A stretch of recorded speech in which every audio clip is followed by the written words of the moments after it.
So glad to see each and one of you and those who tuned in today.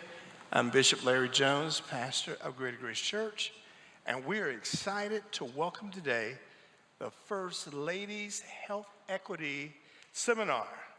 Hey. The author of this event is Dr. Lennis Hall, who has a tremendous passion for all of our health. There are going to be a lot of great things taking place today. There's free screenings for diabetes, cholesterol, blood pressure, prostate cancer, flu shots, vaccines for COVID-19. But most importantly, a lot of information that can save our lives. So I want you to stay tuned. You at home, call your friends, call your neighbors, tell them to tune in right now, because we already have a time that would change our lives. May we bow our heads, everyone, and pray.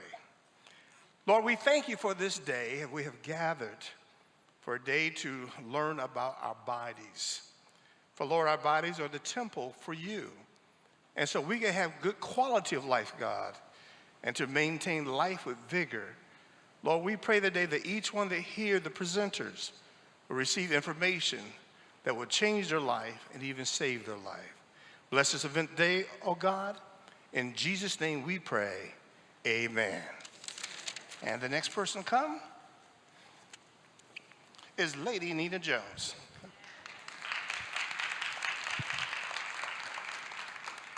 See you, girl. Okay, guys.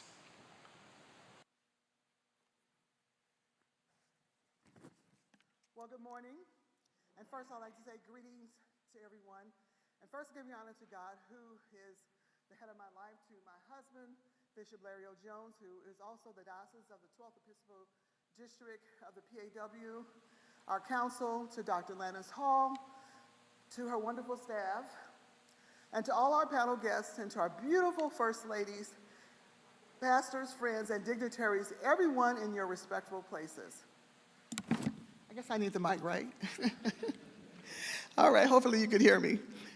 I'll just start over a bit. First, I'd like to give honor to God, of course, who's the head of my life, to my husband, Bishop Larry Jones, who is the pastor of Greater Grace Church, and also our diocesan of the 12th Episcopal District, and our counsel, to Dr. Lennis Hall, her wonderful staff, and all of our panel guests, speakers, to our beautiful First Ladies, pastors, friends, dignitaries, and everyone in your respectful places. I say welcome to the First Ladies Health Equity Seminar. I know you'll be blessed immensely as you sit back and absorb the knowledge that will be shared with us on today, for you are welcome. God bless you. And now at this time, I would like to introduce the First Ladies. And as I call your names, we're going to take their seats. First, I have from New Sunny Mount Church, I have Lady Kiana Blake. Kiana, I left my paper.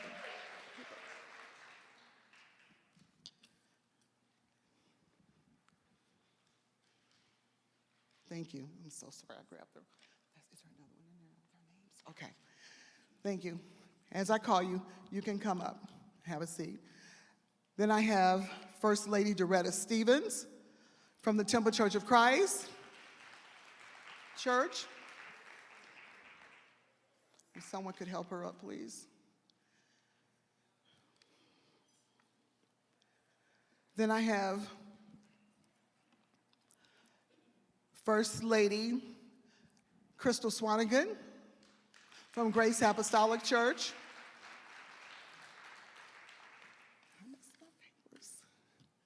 Then I have Lady Bridget from Centennial Church, Centennial Baptist Church. Let's say amen for her. Give her a hand praise. Do I have? Okay, everyone. Then I have First Lady Betty Coleman from El Bethel Church.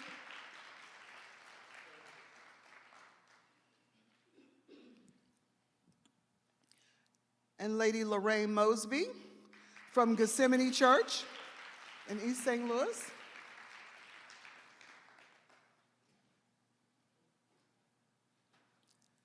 And then I have First Lady Sonora, I'm probably saying that wrong, Sonora Francis from New Empowerment Church, Community Church.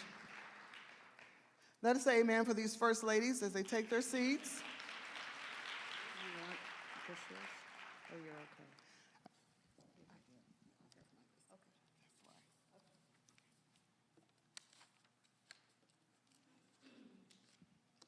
Well, don't they look beautiful? Amen. Next, I'd like to introduce the person that has started this all, who is, she is the director of the Radiation Oncology Department and Siteman Cancer Center at Barnes Jewish and St. Peter's Hospital. She is an associate professor in clinical radiation oncology at Washington University School of Medicine. Since 2006, Dr. Hall has been a member of the Siteman Cancer Center to Eliminate Cancer Disparities Leadership Committee and the leader of Clinical Trial Outreach Corps. Dr. Hall has been a member of the Disparities Elimination Advisory Committee for Washington University since 2008. She has a list of accomplishments that she's had. She's developed the clinical trials video and brochure used throughout the Siteman Cancer Center and so many other things that I could say, which I'm going to cut it short. But I'd like to bring to you Dr. Lannis Hall. Let us say amen. Let's do this. Thank you. What a wonderful day the Lord has made. It is warm outside. It is sunny outside. And I am so thankful that it did not rain today. I want to thank Bishop Jones and First Lady Nina for their amazing stewardship for this community over several decades. They are phenomenal in opening their doors of the church, and we have had many events here without them ever asking for a dime. And this is another one. I especially want to thank Lady Nina for her steadfast, calm, and gracious leadership through this entire process. She has been an outstanding partner.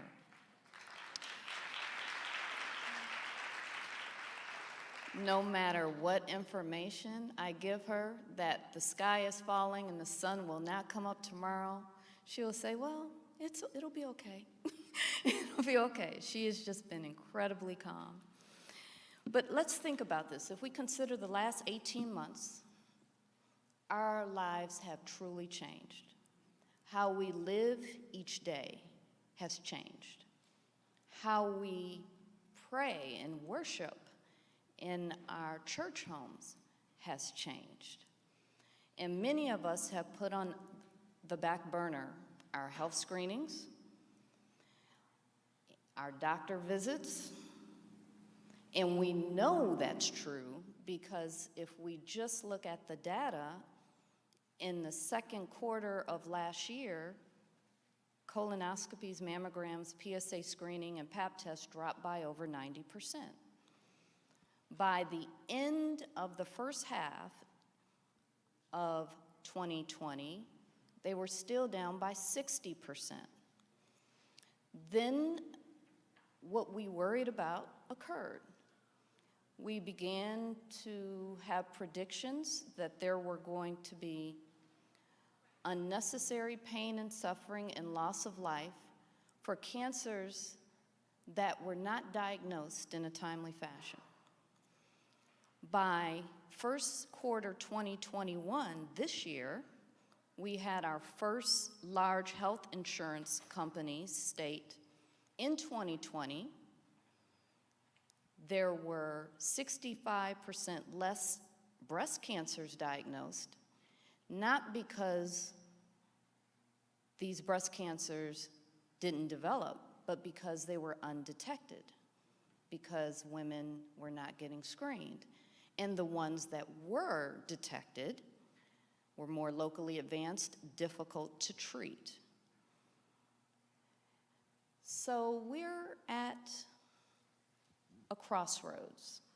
The American Heart Association says the same thing. In the last 18 months, during the pandemic, people have gone backwards with their healthy lifestyle habits. We've been sitting on the sofa a little bit more, drinking a little more bit more alcohol. We're not exercising as much. There's been data that men and women have suffered heart attacks and not gone to the healthcare provider. And let's not forget mental health, where for years we have put that at the bottom of our checklist. But there's been more mental anguish and isolation and suffering, and many don't know where to go for resources. So today, we are here to provide a seminar on optimizing cardiovascular health, encouraging mental health and how to reduce stress, and how to screen and detect early cancers. But we also have, on the east of the campus, blood pressure, glucose, cholesterol, and COVID vaccinations. At the front of our sanctuary, we have flu vaccinations and a visual of our colon and why colonoscopies are so important. And on the, I think I said, that's the east. And on the west of our campus, we have the mammography van. So we have more screenings today that are all free, that you could have the best health and wellness exam without paying a penny. So we are so thankful.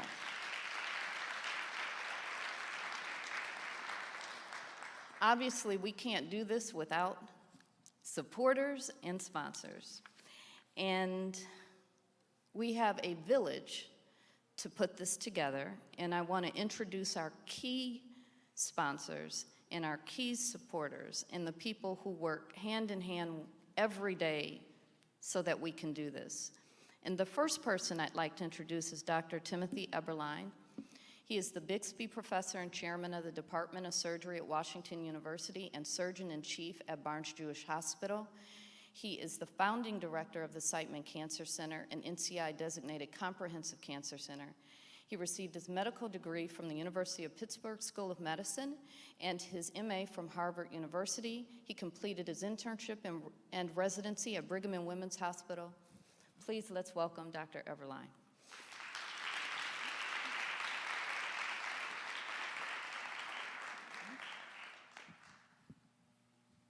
Thank you. Good morning, everybody. You know, isn't it a beautiful day?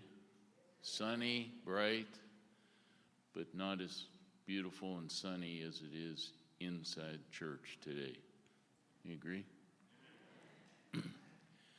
So I need to thank Bishop Jones, First Lady Nina Jones, and all of you First Ladies for arranging this and supporting it.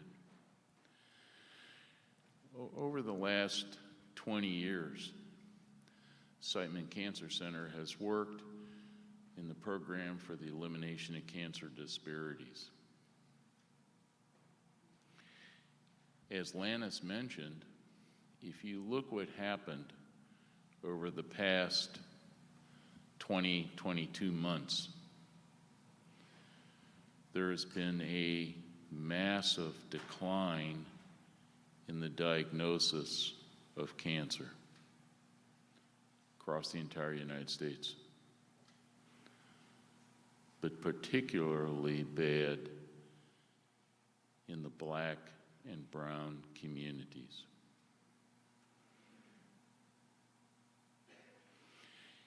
And I'm here to say that we need to develop a partnership to correct that problem.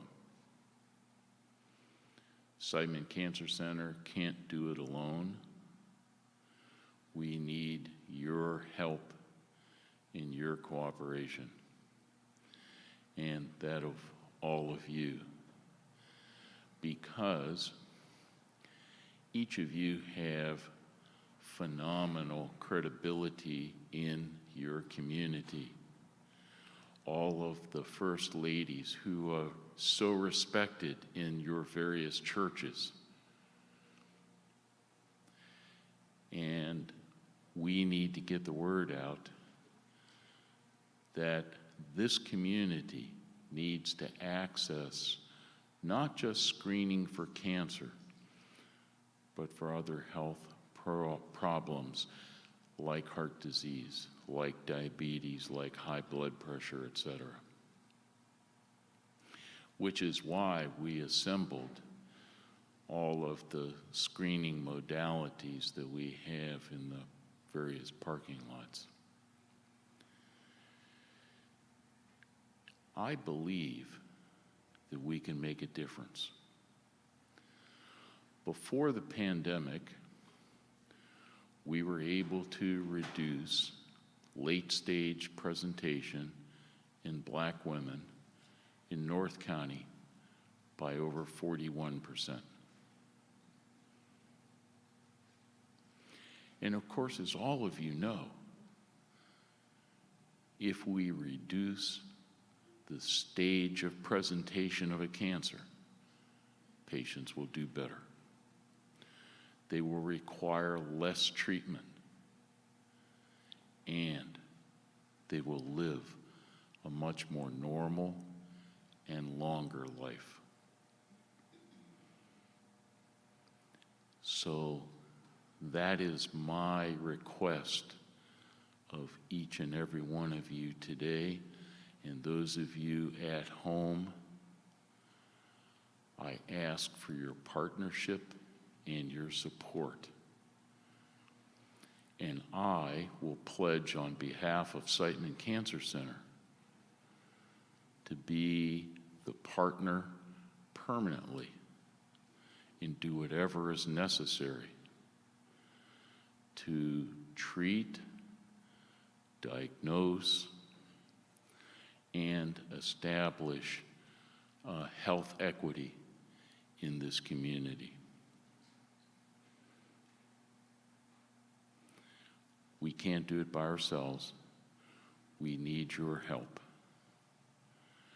And so, it's amazing to see so many people here today and to recognize that you realize how important this is for our community.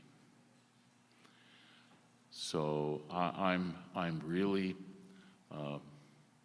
brightened by not only the beauty of the day, but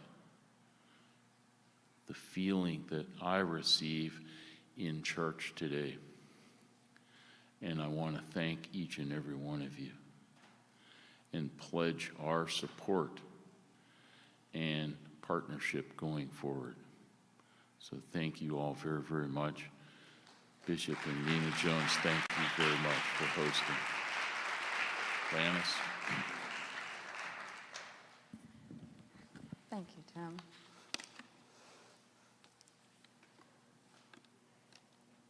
As Tim said, it cannot be done alone. For years, I want to just tell a short, very short story. We didn't quite understand why there was such a significant burden of prostate cancer in African American men and why the death rate was over 140% higher across the United States for African American men. And for years we said it must be biology, it's more aggressive, and to a certain extent that can be true.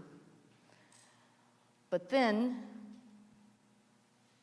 through equal access healthcare centers like the VA, where everybody has insurance because you're a veteran, and also in clinical studies where everyone gets treated the same way, we found that there was no difference in outcome, and survival was absolutely the same and sometimes better in African American men. So that 140% higher mortality rate, we did not see that in the VA, and we don't, across 14 different VAs, and we don't see it in clinical studies where everybody gets treated the same. So what does that mean? What's happening out in the community? Delays in diagnosis. Are we able to finish treatment on time? One thing we do know, you start treatment and you don't finish it in a timely fashion, it impacts whether it's successful. Are you getting the right treatment? So it really does matter where we go. I think you know, as an educated consumer, you don't go to just one place to look for a car. You probably shop around, see who has the best value, see who gives you the most support, see who's going to help you, what services are out there to make sure that you can get through your treatment program on time. We've got to do that with our healthcare too. So on that note, I'd like to introduce our next supporter and key sponsor, Mr. Rick Stevens.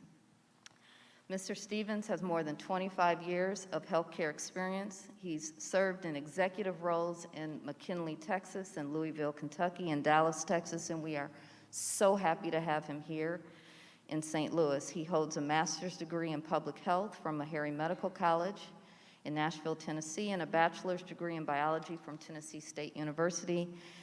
And he has been a steward in this community and in the city of St. Louis. And so, Rick, please come and give welcome. We're thankful you're here. Thank you so much. Thank you, Dr. Hall, and thank you again for having me here this morning to say some very, very brief comments. But I'd also like to thank Dr. Eberline for his partnership with Christian Hospital. It was in July of 2017, we signed an agreement to bring Siteman to North County. And since that time, we built a new Siteman Cancer Center right down the street here. And we were just talking earlier of how much success we've had with the new Siteman Cancer Center. It's a shame we have to say success, but we've created access to the community. And that's partly why we're here today, is creating that access. But before I go on, I'd like to thank you. I'd like to thank First Lady Nina Jones, Bishop Jones, all the First Ladies here, the Links, the Breakfast Club, and everybody else that's a sponsorship. Because as Dr. Eberline said, it takes a partnership, and we're all partnering together to improve the lives of the communities that we serve and improve the health care that we've served. A lot of us partnered earlier this year, or late last year, I should say, to expand Medicaid in the state of Missouri. By expanding Medicaid in the state of Missouri, we just went live October 1st, through a few hurdles even after it got approved. But that's creating access. And today, absolutely. And today we're creating access, as Dr. Hall said, all the different screenings that we're doing. And so we just don't want to screen. So if there is something wrong, you have the best experts here today from Washington University and so on that can help you going forward, now that we know that. So we're glad we're here to educate the community. We're always glad to partner with the community because no one organization can do it by itself. And we look forward to a continual partnership with the community on improving the lives of the communities that we serve. So we thank God for this opportunity, and we look forward to more partnerships in the future. Thank you so much.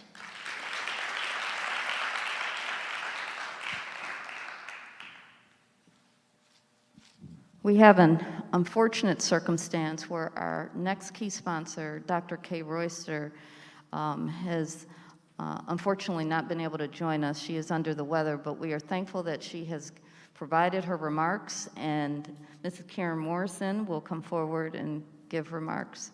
So thank you, Karen. Good morning. As Dr. Hall stated, my name is Karen Morrison. I am the Senior Manager of Advocacy, Community Outreach, and Workforce Diversity for BJC Healthcare. but I'm also a proud member of the St. Louis, Missouri chapter of the Lakes Incorporated. Just bear with me. So on behalf of our president of the St. Louis, Missouri chapter, Dr. Kay Royster, I would like to bring you greetings. On behalf of the St. Louis chapter of the Links, I am pleased to welcome you to the First Ladies Health Equity Seminar. We thank First Lady Nina Jones of Greater Grace, of Ferguson, and all of the First Ladies from the St. Louis area for allowing us to partner with you to present this important health fair. We thank Pastor Jones and the Greater Grace family for the hospitality extended to us. We appreciate the opportunity of being in this lovely venue as we raise awareness and provide opportunities for people of our community to participate in seminars, topics concerning early detection and screening of cancers, information about the importance of early diagnosis for curable cancers, cardiovascular health, and mental health. We invite all participants to take advantage of the breast care screenings, blood pressure and cholesterol screenings, and prostate cancer screenings. We gratefully acknowledge the support of the key partners of this event, Siteman Cancer Center, BJC Healthcare, Washington University Physicians, and the Program for the Elimination of Cancer Disparities. Our dear Dr. Lannis Hall. Lannis is living her best life as she uses her intellect, knowledge, and passion to ensure that health disparities are eliminated. We appreciate her leadership and that of our dear Dr. Angela Brown as they inspire us to participate in this work. Again, welcome to the First Ladies Health Equity Seminar. Thank you, First Ladies. Thank you, healthcare partners. Thank you for being here. Please have a productive day.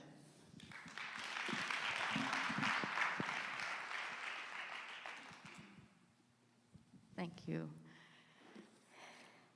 And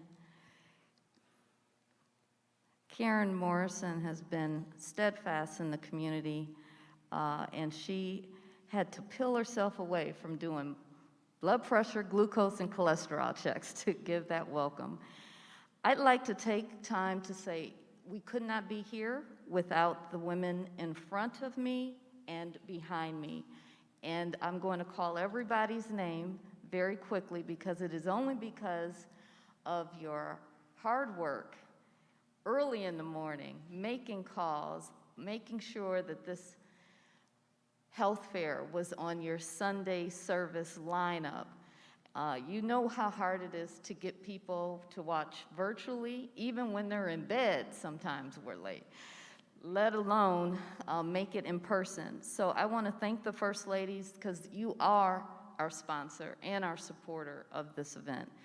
Our chair, First Lady Nina Jones, Greater Grace Church of Ferguson, First Lady Kiana Blake, New Sunny Mount Missionary Baptist Church, First Lady Carlotta Burton, New Northside Missionary Baptist Church, First Lady Sonoris Francis, New Life Empowerment Church, First Lady Lily Franks, New Salem Baptist Church, First Lady Melanie Johnson, Bethesda Temple Church of the Apostolic Faith, First Lady Doris Middleton, City of Life Christian Church, First Lady Lorraine Mosby, Gethsemane Church of the Living God, First Lady Bridget Perkins, Centennial Christian Church, First Lady Brandy Rice, Canaan Galilee Missionary Baptist Church, First Lady Tamara Rogers, First Baptist Church of Chesterfield, First Lady Phyllis Rogers Goodman, this is slightly changed, she's St. John's AME, First Lady Sonia Scott, Lively Stone Church of God, First Lady Joyce Starks Moore, the Church of East St. Louis, First Lady Doretta Stevens, Temple Church of Christ of the Apostolic Faith, and First Lady Crystal Swanigan, Grace Apostolic Church. We are very thankful for all of our First Ladies. And Angela,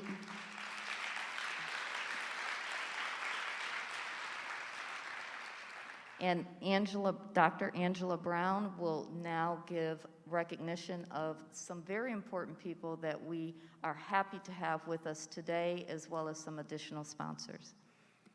And then we will go right into our program. Thank you. Thank you, Lannis, and good morning and welcome.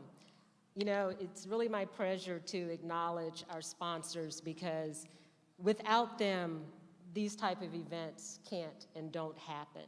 So a very warm thank you to all of our sponsors, but particularly to the American Cancer Society, Ms. Sharon Jackson, Director of Community Engagement and Customer Care for Schnucks Markets.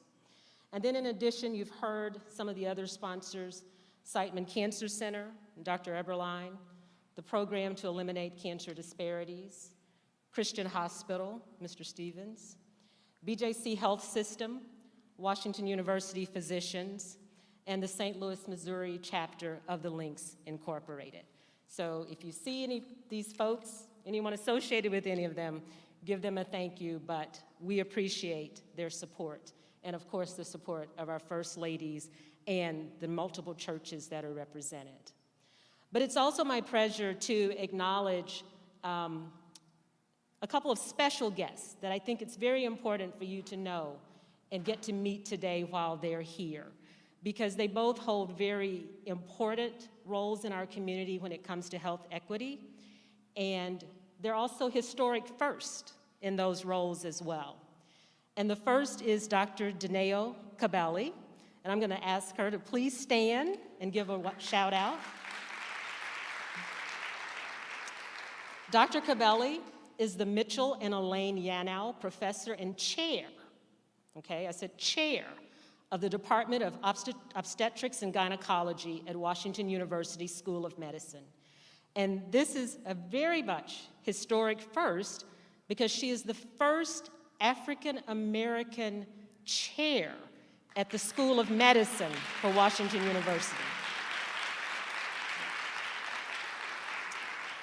Her focus is in ovarian cancer, and she's been a dedicated educator for not only students, other faculty members, other physicians, but most importantly, she's an advocate for women's health, women's cancers, and for health equity.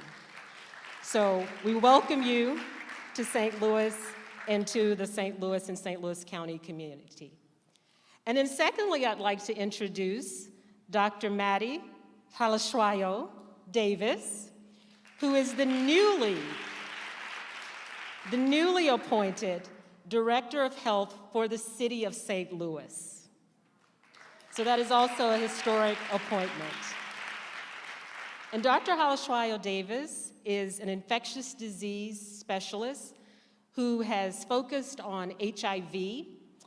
She's the co-chair of Fast Track Cities Initiative, which is a collaboration between St. Louis City and county health departments and other major HIV collaborators with the goal of ending the epidemic of HIV in the community.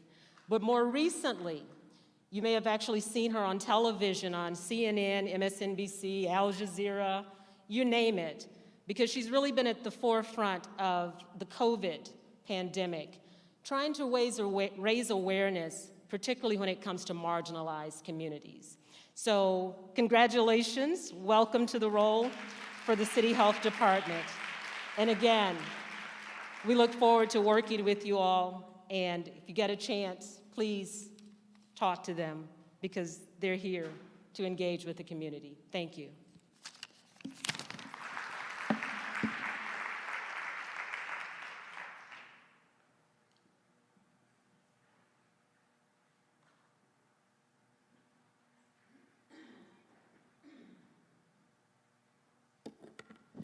First Lady Crystal Swanigan, please come forward to introduce Dr. Angela Brown.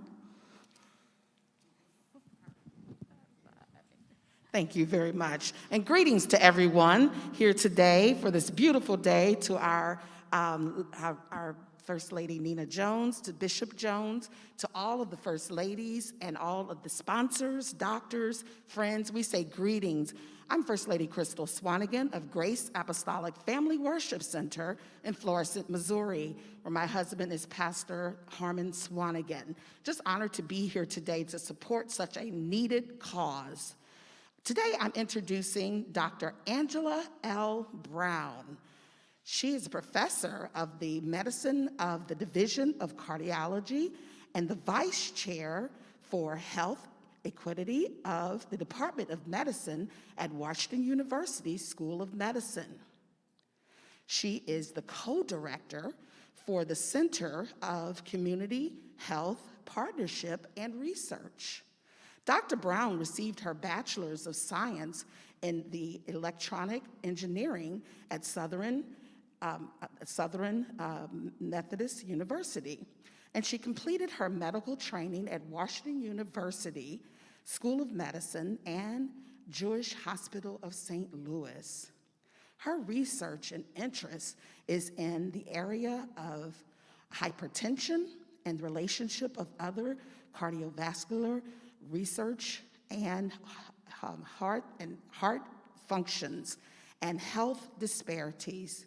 She is engaged in community outreach activities like we are in today, and she has a passion with women and minorities, amen, in those research and healthy living. Dr. Brown is a member of the St. John African Methodist Episcopal Church. I present to some and introduce to others none other than Dr. Angela L. Brown.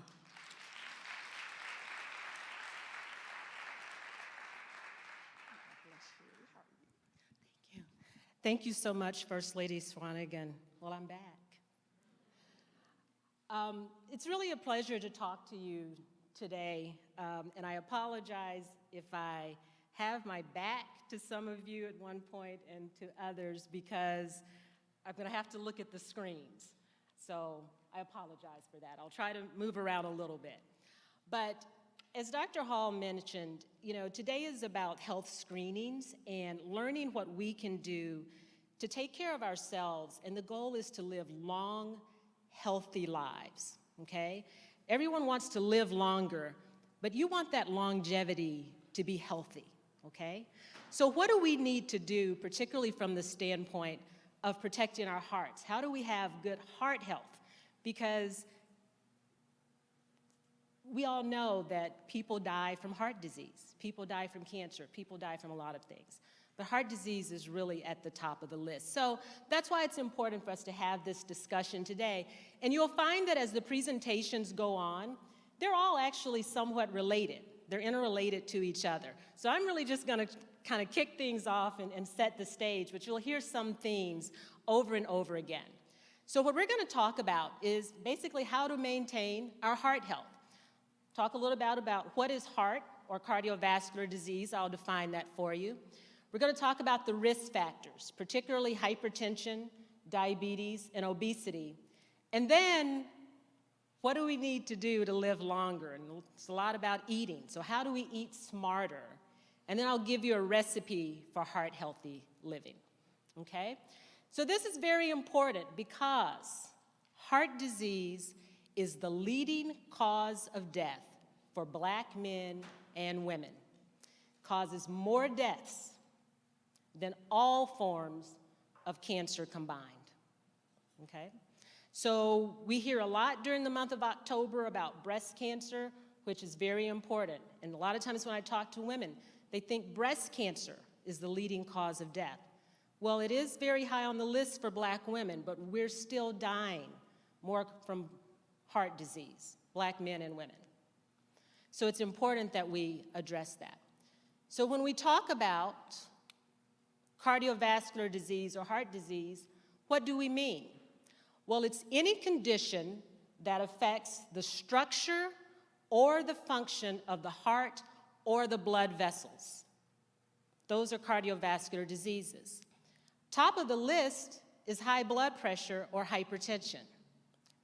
Other cardiovascular diseases are coronary artery disease, heart attack, so if one of those arteries blocks, you'll have a heart attack. Heart failure, meaning that the pump just doesn't pump very well, doesn't squeeze very well. Probably know someone who develops fluid in their lungs periodically, may have a lot of swelling in the ankles associated with that. Heart rhythm problems, meaning that the heart doesn't beat very well.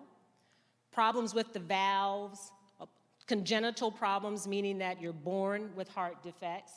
And then the vascular problems, stroke and peripheral vascular disease.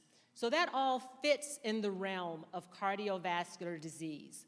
But hypertension is interesting because not only is hypertension a cardiovascular disease, it's actually it's a leading risk factor for these diseases in the middle. So when you have high blood pressure that's not controlled, it puts you at risk of a heart attack, heart failure, stroke, peripheral artery disease, going blind. So it affects all of the blood vessels in your body. And then these are the risk factors. There are a lot of them. But what's interesting is that we can really break these down into what we call non-modifiable risk factors. Those are the things that we can't change. We can't change the fact that we're all getting older, whether you're a man or a woman. Can't change your family history as much as you might want to. Your parents are your parents, your siblings are your siblings. But if your parents or your sister or brother have heart disease, then you're going to be at risk of having heart disease as well. And then unfortunately, ethnicity plays a strong role. Just being black puts you at risk of having some of these diseases.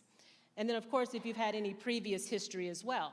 But the good news is that there are things that you can change, and those are the modifiable risk factors. So here we're talking about blood pressure, diabetes. If you have it, treating it, making sure it's under control. You can change your lifestyle.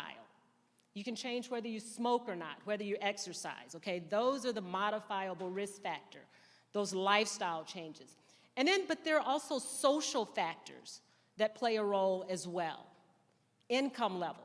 So people that are socioeconomically disadvantaged are going to be at greater risk, and that's why Medicaid expansion is so important, because access, getting the care they need and getting people to where they need to be.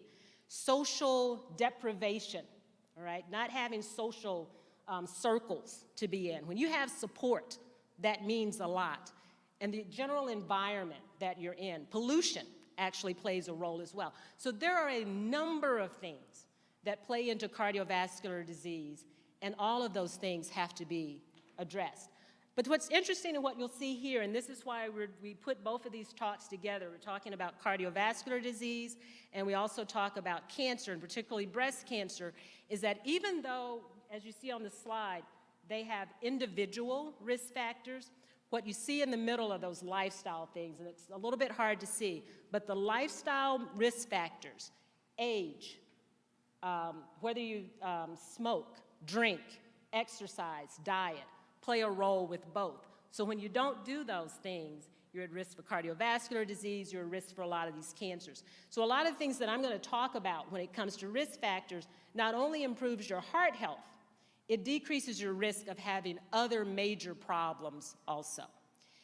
African American women, we're tough, we're strong, but we bear the burden of a lot of this, okay? So African American women display higher risk factors for heart disease compared to other groups. We're 82% of us are obese or overweight, 46% have high blood pressure, and only 36% of us are physically active, that we're getting the exercise that we need, and about 15% have diabetes, okay? These are all the risk factors that negatively affect Black women. That puts us at the top of the list for having a lot of these adverse outcomes. But again, the good news is that these are all risk factors that can be changed, okay? We can take control of some of this. This is about empowerment, all right? We can take control.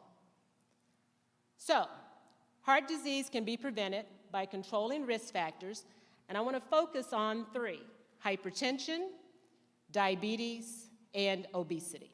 All right, what do we know about hypertension? Well, it's the leading risk factor for cardiovascular disease and affects over 100 million adults in the United States. The numbers are continuing to increase because we have an aging population. We're living longer, but in living longer, we're also getting more overweight and obese, okay? But what you see here is that 100 million for hypertension, as I said, it's the #1 cardiovascular disease. So by the blue bar, you see that it dwarfs all of the other cardiovascular diseases, coronary disease, heart failure, and stroke. So hypertension is a major player when it comes to cardiovascular disease. What about hypertension in African Americans? Well, we have some of the highest prevalence in the world, okay? So that's pretty striking. Tends to come on earlier in life. It's more difficult to treat, and as a result, the impact is much worse. So if you ever have been to a dialysis unit and walk in, even though African Americans make up 13% or so of the United States population, we're over 50% of the people that you're going to see in a dialysis unit. Sometimes I've walked into the unit and every person in there has been African American, okay? So high blood pressure that's not treated has a significant impact when it comes to our kidneys. We're twice as likely to have a fatal or a non-fatal stroke, twice as likely to have heart failure, and also almost twice as likely to have a heart attack as well. So it's important that if you have blood pressure, to make sure that that blood pressure is treated and controlled. And this slide just shows that around the world, the impact of hypertension. It's the leading global risk factor for death and disability worldwide. And then second on that list is tobacco use, so smoking, all right? So as I mentioned, similar with cardiovascular disease, there are things that we can't change. Getting older, gender, so men, postmenopausal women, our family history, and our ethnicity. Those are risk factors. High blood pressure risk factors that can be changed. Watching our diets and our weight are so important because high salt diet accounts for about 1/3 of all the hypertension. So just watching the salt, okay? So we talk about that here, there's sodium in everything. Everything. So there's no need to add salt. There really isn't. You're getting plenty. But even when we do our global health work, that's an initiative around the world that we're engaging in, is trying to reduce the amount of added sodium around the world. And you say, well, do other places add salt? Well, yes, a lot of places use salt as a preservative. Okay, so that's excess sodium. But if we could just significantly decrease the amount of sodium in our diet and decrease weight, we'd have a significant impact on hypertension. And then you see the other factors, alcohol contribution, a diet that's low in fruits and vegetables, and low physical activity are significant contributors as well. Now, hypertension, you need to know if you have it, so it's important to screen for it, okay? You need to have your blood pressure checked. So I encourage everybody today, before you leave, if you haven't checked your blood pressure at home or haven't been to the doctor lately, they're checking blood pressures outside, so make sure you get your blood pressure checked. But if you have a cuff at home, that's a good thing. Automated cuffs are okay. They actually work. And you can actually pick up, a relatively cheap cuff, $20 at one of the stores. You can get one of the really expensive cuffs if you want to. But you don't really need to. You just need a good basic blood pressure cuff to have at home so that if you're on medication, if your blood pressure's fluctuating, if you just want to know what it is, you can periodically check your blood pressure at home. Well, what do the numbers mean? We always talk about, you hear those two numbers, 120/80. What does that mean? Well, the 120 is what we call the systolic blood pressure. That's the top number. That's the amount of pressure when the heart squeezes. The bottom number, the diastolic, is the pressure that's there when the heart is relaxing. Normal blood pressure is less than 120/80. That's where you want to be, okay? If your blood pressure is between 120 to 129 and still less than 80 on the bottom, but if it's in that 120 to 129 range, then you have actually what we call elevated blood pressure. You're not hypertensive yet, but that's the warning. That means my blood pressure is in the range that if I don't start doing something, then I'm going to eventually have high blood pressure. So that's the warning. If it's 130 to 139 or greater than 80 on the bottom, 80 to 89, then you have what we call stage 1 hypertension. If it's greater than 140/90, you have stage 2 hypertension. Both of those need to be treated, not always with medication, because as you can hear, we're kind of talking about lifestyle a lot too. So a lot of this can be done by lifestyle. But clearly, if your blood pressure is greater than 180 on the top or 120 over the bottom, that's what we call hypertensive crisis. Really need to see your doctor, go, immediately to get that addressed. But knowing those numbers, very important. And this is the only real data slide that I put in here, because if you look at the green bars and the circles, those green bars represent African Americans compared to whites to Hispanics. And what you see is that the two columns on the left, the green bars are actually a little bit taller, but the column on the right, it's lower. So despite increased awareness of high blood pressure, despite increased treatment of high blood pressure still remains poorly controlled in African Americans, okay? So we know about it. A lot of us are being treated, but despite that, there's still something else. That blood pressure still isn't coming down where it needs to be to effectively decrease those negative outcomes. And when the blood pressure is high and not controlled, that means the heart is overworked and it's strained. Our little heart here is under a lot of pressure, and if we don't do something about it, it's going to eventually give out. It's going to say, I'm tired, going to have a heart attack, develop heart failure. So very important to control high blood pressure if you have it. Now, a few words about diabetes. About 30 million adults have it, that's 1 out of 10, but we have about 84 million that are at risk of becoming diabetic. That's that pre-diabetes stage. Diabetes and hypertension run together. They're buddies, they're partners, okay? So I know a lot of folks who have high blood pressure who don't have diabetes, but about 80% of the people who have diabetes have high blood pressure. So when you have both, now you've got a double whammy that you've got to address. But they can both be addressed with the same type of lifestyle modifications. When you have diabetes, you're at risk for the same cardiovascular diseases. Now, I like to show this slide for those who could actually see it, because what it shows is, again, okay, sorry, I have 2 data slides. At the top, diabetes. And if I show you a map of the United States, if you can actually see that, the South, Texas, Florida, so forth, the darker colors, right? So that means that's a higher percentage of diabetes in that state. So in 1994, it was, Texas, New Mexico, the South kind of coming up the East Coast and up through the middle. 2000, look at the country. There's more of the darker color, and poor Mississippi is red. So that means there's a lot of diabetes in Mississippi. But look what happened in 2015. The majority of the country is red, except for Colorado, Montana, Idaho, okay? So more diabetes as we're going forward. Similar trend with obesity. 1994, the eastern half of the country is that darker yellow kind of color.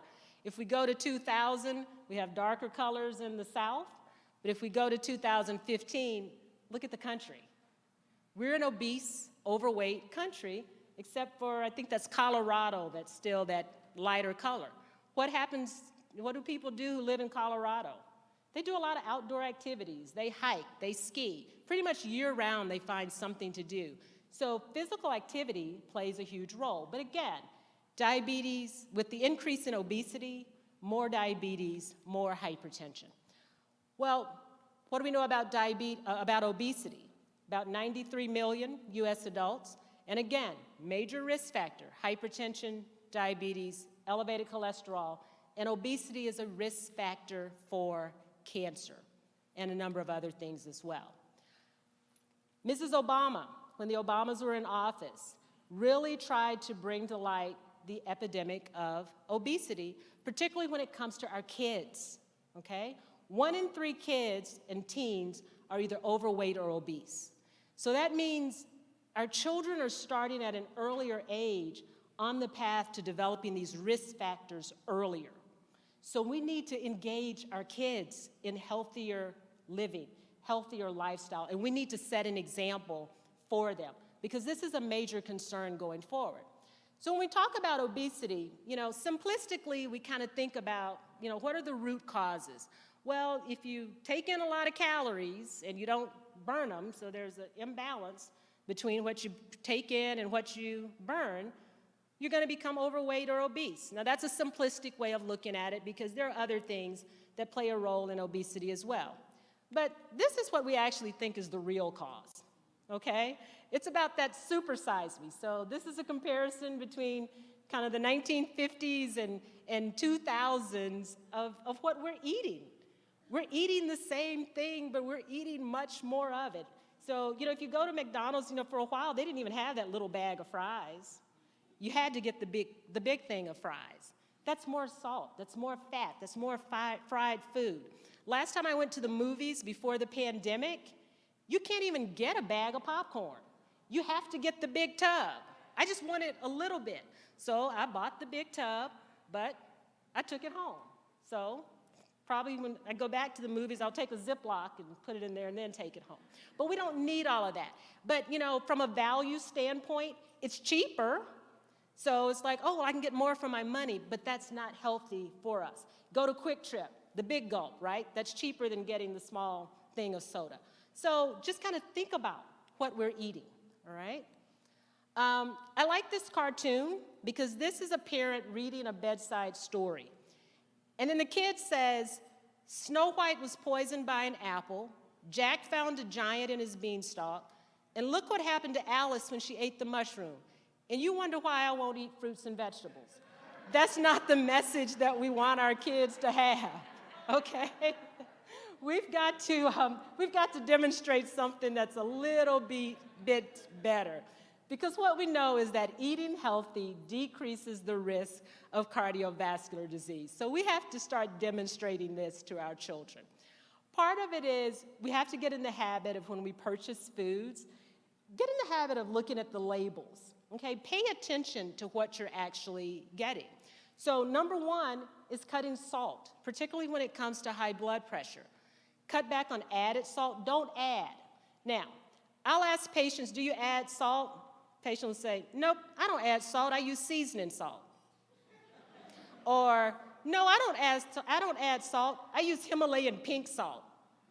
That's still salt. So my message now is, if it's table salt, sea salt, pink salt, kosher salt, iodized salt, garlic salt, and just run the salt. If it says salt, it's salt. Don't add it.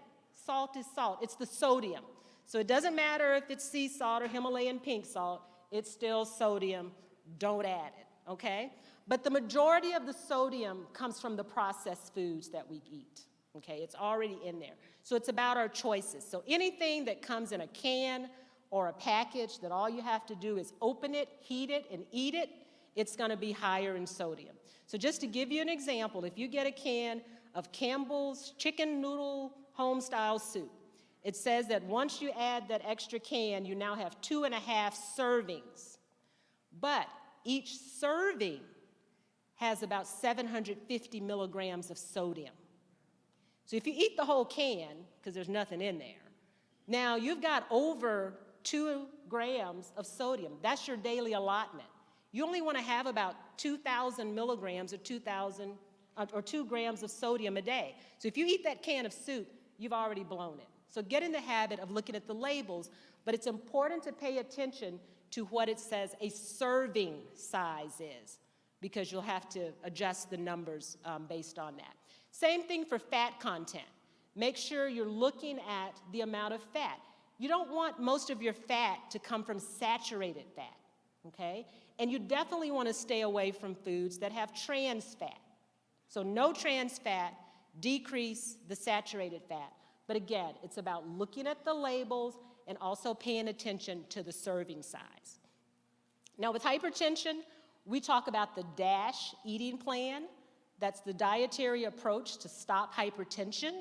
That's a diet that's high in fiber, low in cholesterol, low in fat, low in sodium, although sodium is a separate component.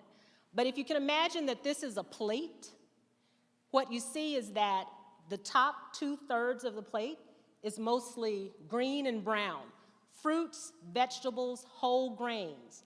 And the bottom third of the plate is where you have meat, dairy, and on here, nuts. And what are we used to? The first thing we think about is the protein, the meat. And that's usually the biggest portion on the plate. Small little bitty side of vegetable, if you can get a side at all, and probably no fruit. And I don't know how many people still drink or eat dairy products, okay?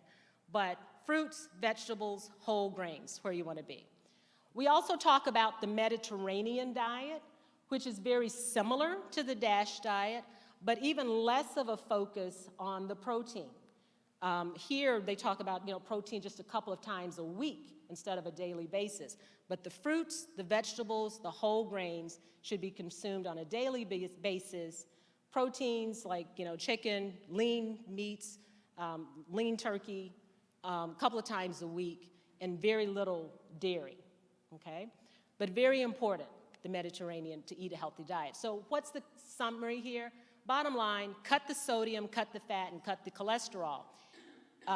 Don't add salt, avoid canned and processed foods, lots of fruits, vegetables, whole grains, low-fat dairy, low on fish, poultry, beans, nuts, non-tropical vegetable oils. Limit the red meats, sweets, sugary beverages. Lots of processed sugar, not good. Better to broil or grill instead of to fry. And then drink lots of water, okay? Water is good, all right? Now, this actually, a lot of people talk about plant-based diet. So if you're eating fruits, vegetables, whole grains, no meats, all of that, no dairy, then you're going more plant-based. And to be honest, the plant-based diet is really where we need to be, but that's hard. And what this shows is that when they looked at an area in the United States, Loma Linda, California, an area in Italy, and in Okinawa, Japan, what they found was that for those who had the highest concentrations of centenarians, those who are living to 100, what did they have in common? Well, it was the plant-based diet was the main thing. That's right in the center where you see that little yellow bar. But the other things that they had in common were socialization, having faith, a place of worship, faith-based, and exercise, turmeric, okay? Turmeric is actually good. But the main thing was their lifestyle. They weren't smokers, and they were very, very active. So what does being a centenarian look like? Well, this is my grandmother-in-law, and this was on her 105th birthday. She's 107 now, okay? So she takes one medication. She's still got all of her faculties, because there are studies that show when you follow like a DASH diet, a Mediterranean diet, plant-based, you can also decrease Alzheimer's, okay? So diet makes a huge difference. So when you ask her, Mama Jean, what does it take to live to 100? She says, well, I eat healthy, so I can go every day. That's the older people are always concerned about going every day. But she says, I eat healthy, and I love everybody, don't hate anybody, and most importantly, I love the Lord, okay? So you can get to an older age, all right? So another cartoon, the centipede says to the fly, I tried all the fitness fads, but my doctor was right all along. Walking is still the best exercise. Walking is free, y'all. It's free. So it's okay, if you have a gym membership, a Peloton, a treadmill, whatever, but not everybody can do that.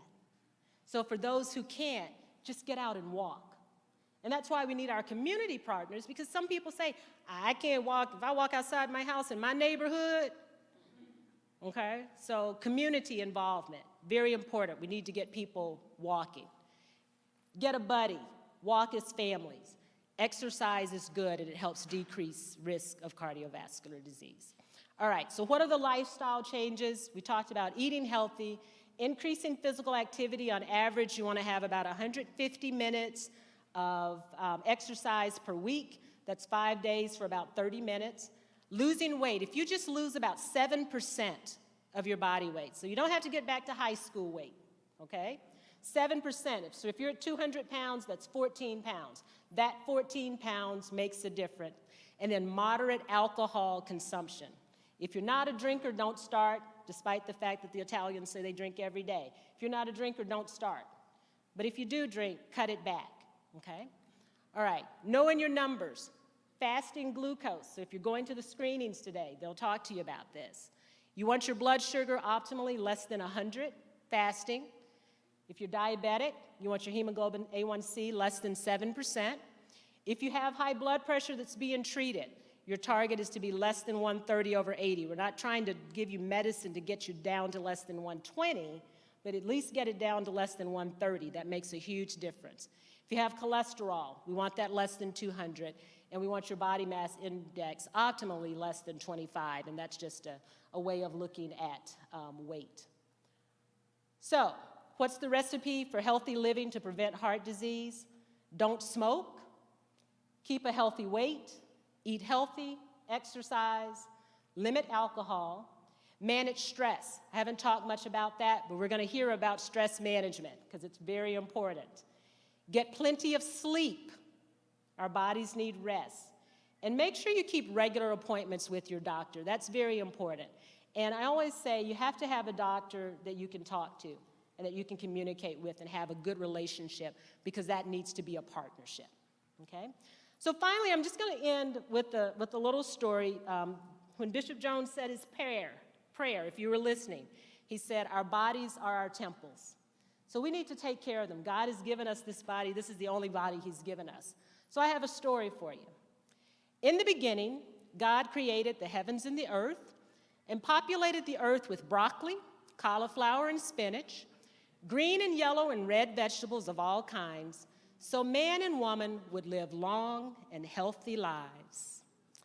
Then, using God's great gifts, Satan created Ben & Jerry's ice cream and Krispy Kreme donuts. Now, I'm not trying to vilify Ben & Jerry's. Somebody said, why are you picking on Ben & Jerry? Okay. And Satan said, you want chocolate with that? And man said, yes. And woman said, and as long as you add some sprinkles. And they gained 10 pounds, and Satan smiled. And God created healthful yogurt that woman might keep the figure that man found so fair. And Satan brought forth white flour from the wheat and sugar from the cane and combined them. And woman went from size 6 to size 14. So God said, try my fresh green salad. And Satan presented Thousand Island dressing, buttery croutons, and garlic toast on the side. And man and woman unfastened their belts following the repast. And y'all church folk know we like a good repast. But sometimes that repast, we need to think about that. God then said, I have sent you heart-healthy vegetables and olive oil when it's to cook them. And Satan brought forth deep-fried fish and chicken-fried steak so big it needed its own platter, particularly if you're in Texas. And man gained more weight and his cholesterol went through the roof. God then created a light, fluffy white cake, named it angel food cake, and said, it is good. Satan then created chocolate cake and named it devil's food. Okay. Then God brought forth the potato, naturally low in fat and brimming with nutrition. And Satan peeled off the healthful skin and sliced the starchy center into chips and deep-fried them, and man gained pounds. God then gave lean beef so that man might consume fewer calories and still satisfy his appetite. And Satan created McDonald's and its 99-cent double cheeseburger. Then said, you want fries with that? And man replied, yes, and supersized them. And Satan said, it is good. And man went into cardiac arrest. So, God trying to help us out, he sighed. So he created quadruple bypass surgery. But you got to be careful, because then Satan created insurance copays. So,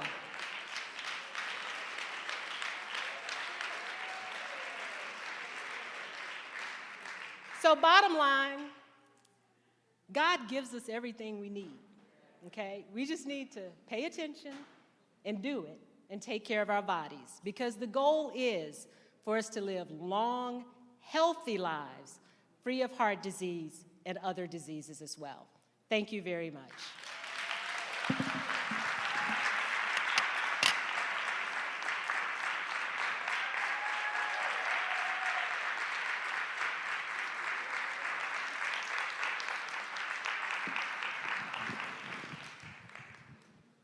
Was excellent, excellent, excellent.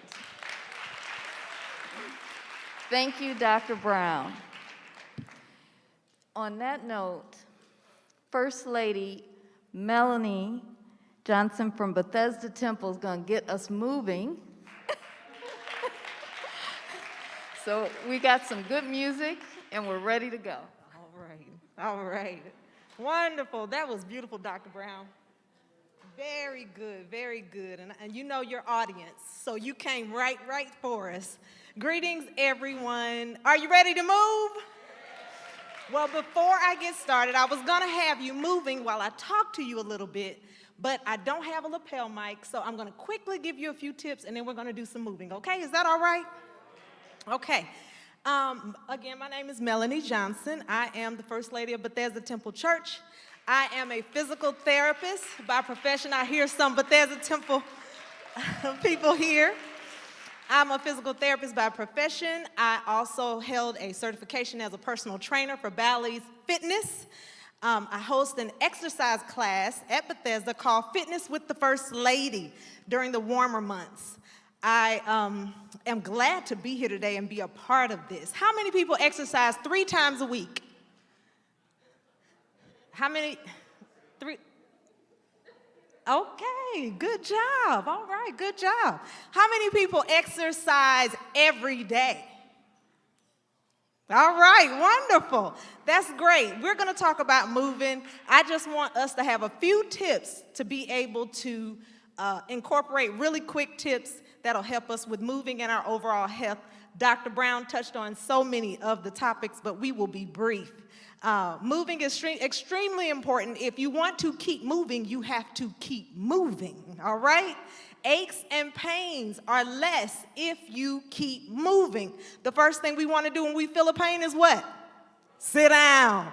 That's not the thing to do. We have to keep moving. So the number one tip that I would give you for moving is get yourself a fitness tracker. Does anybody have a fitness tracker? All right, we want to use them. Don't let it just go to waste and wear it for a watch.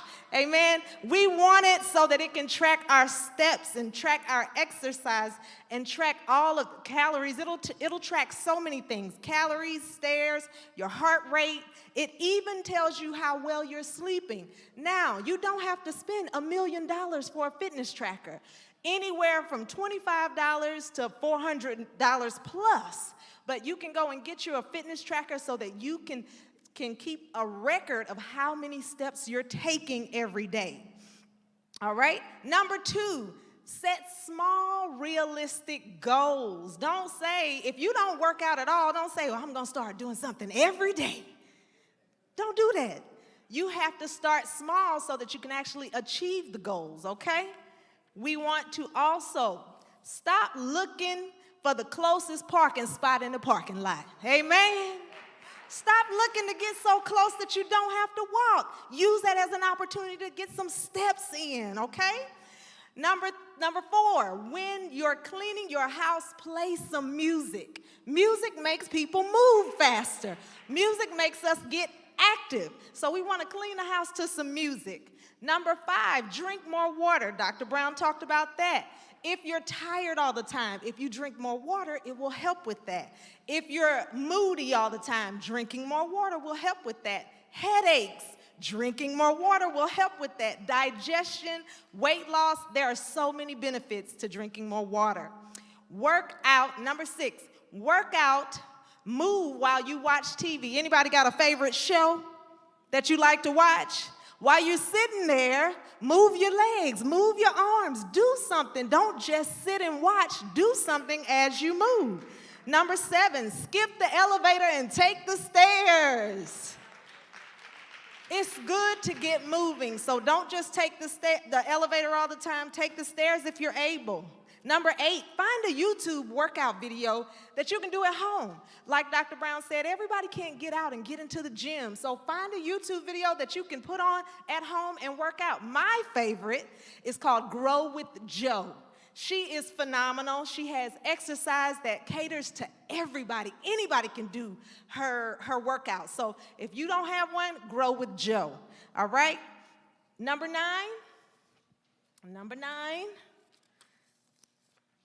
Stop when you're satisfied when you're eating. Don't stop when you're full, stop when you're satisfied. A lot of times we hinder ourselves because our mama said, eat all your food on your plate.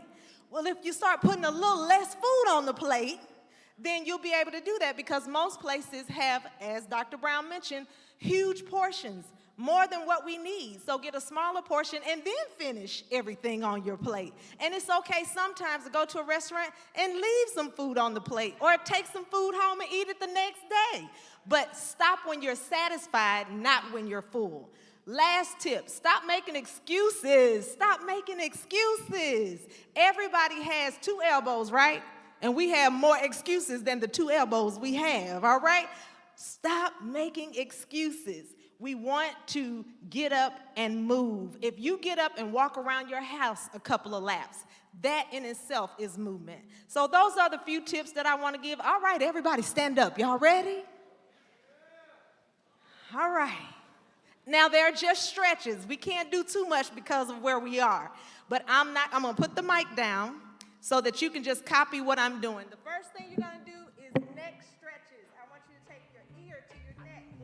Ear to your neck on one side. Yep. I feel good. And the other side.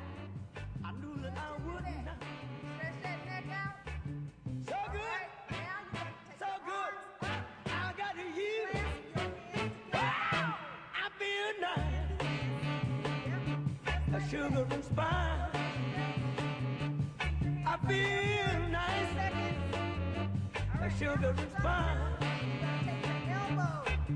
So nice. So nice. I got you.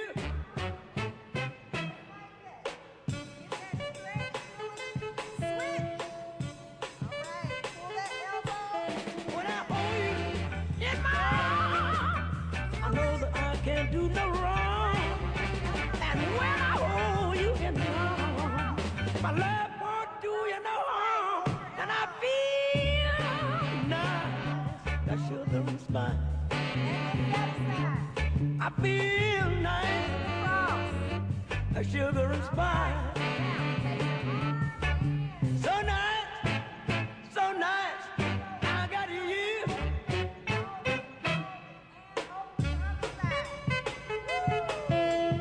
All right. When I hold you in my arms, I know that I can't do no wrong. And when I hold you in my arms, my love can't do me no harm. And I feel nice, like sugar and spice. I feel nice, like sugar and spice. So nice, so nice, that I got you. Wow, I feel good. I knew that I would not. I feel good. I knew that I would. So good, but I got you. So good, but I got you.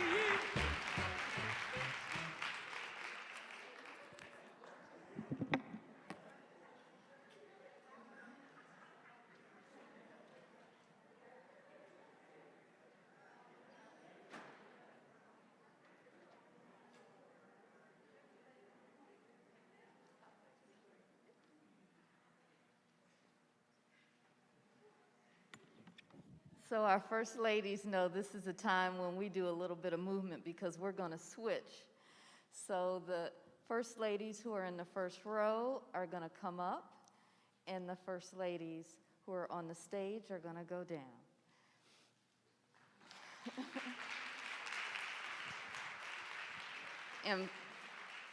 And First Lady Doretta Stevens will be providing the introduction for our next speaker, Dr. Knight, who will be helping us with reducing stress. First Lady Stevens. Thank you. I'm gonna wipe this mic down for you.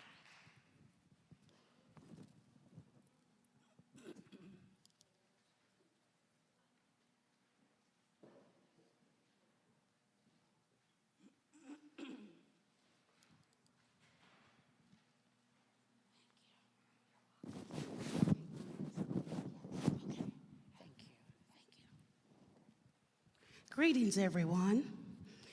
I'm gonna start dancing to James Brown. Okay, let me do what I'm here to do. I'm here to introduce Gina R. Knight. Gina R. Knight, PhD, licensed marriage and family therapist, provides leadership, supervision, and effective therapeutic treatment that leads to authentic and compassionate integrative care. For over 15 years, she has developed programs and strengthened departments by streamlining processes and improving outcomes. Her commitment to supporting therapeutic teams by providing training and supervising professional licensed clinicians promotes professional growth and development of peers and supervisors.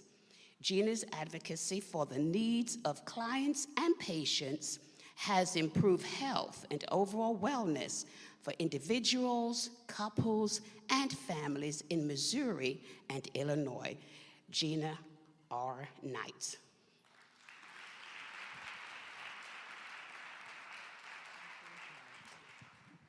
Hello, everyone. So happy to be with you. Thank you for the wave. So happy to be with you today. My name is Dr. Gina Knight, and I have been tasked with leading you through some stress, relaxation, tactics, some things that you can do anywhere at any time to help reduce your stress. So let's pull up my PowerPoint here. Okay.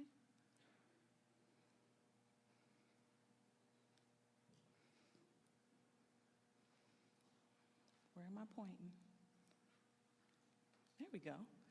So before we get started, I'm going to ask that you do not attempt any technique or exercise that makes you feel uncomfortable or if it elicits pain, okay? I know we have lots of doctors here today, but we do not want to have to ask them to help us out with extreme pain or anything of that nature, okay? Agreed? Yes? Okay, thank you. So I am going to start us out with something called a body scan, okay? Oftentimes we are so busy, we're on the go, and we just kind of keep moving that we don't even check in with our bodies. We don't even know what's happening within. So what I want to do is take you through a body scan. It's almost as if you were at a Sam's store or someplace out in the community and someone took a scanner and they scanned it at the top of your head and went all the way down to your feet, okay? Looking for any places where there's discomfort or any places where there might be pain. So I'm gonna ask everyone to get comfortable in your chairs. Okay, I know we just got our hearts moving, so now we might be kind of difficult to sort of just get comfortable for a minute. All right, and I'm going to ask you to, or invite you to lower your eyes. You can close them if you'd like. Start at the top of your head. Move on down to your toes and just look for any places in your body where you might feel any discomfort or any pain. Just notice it. Don't judge it. Don't try to heal it. Just notice.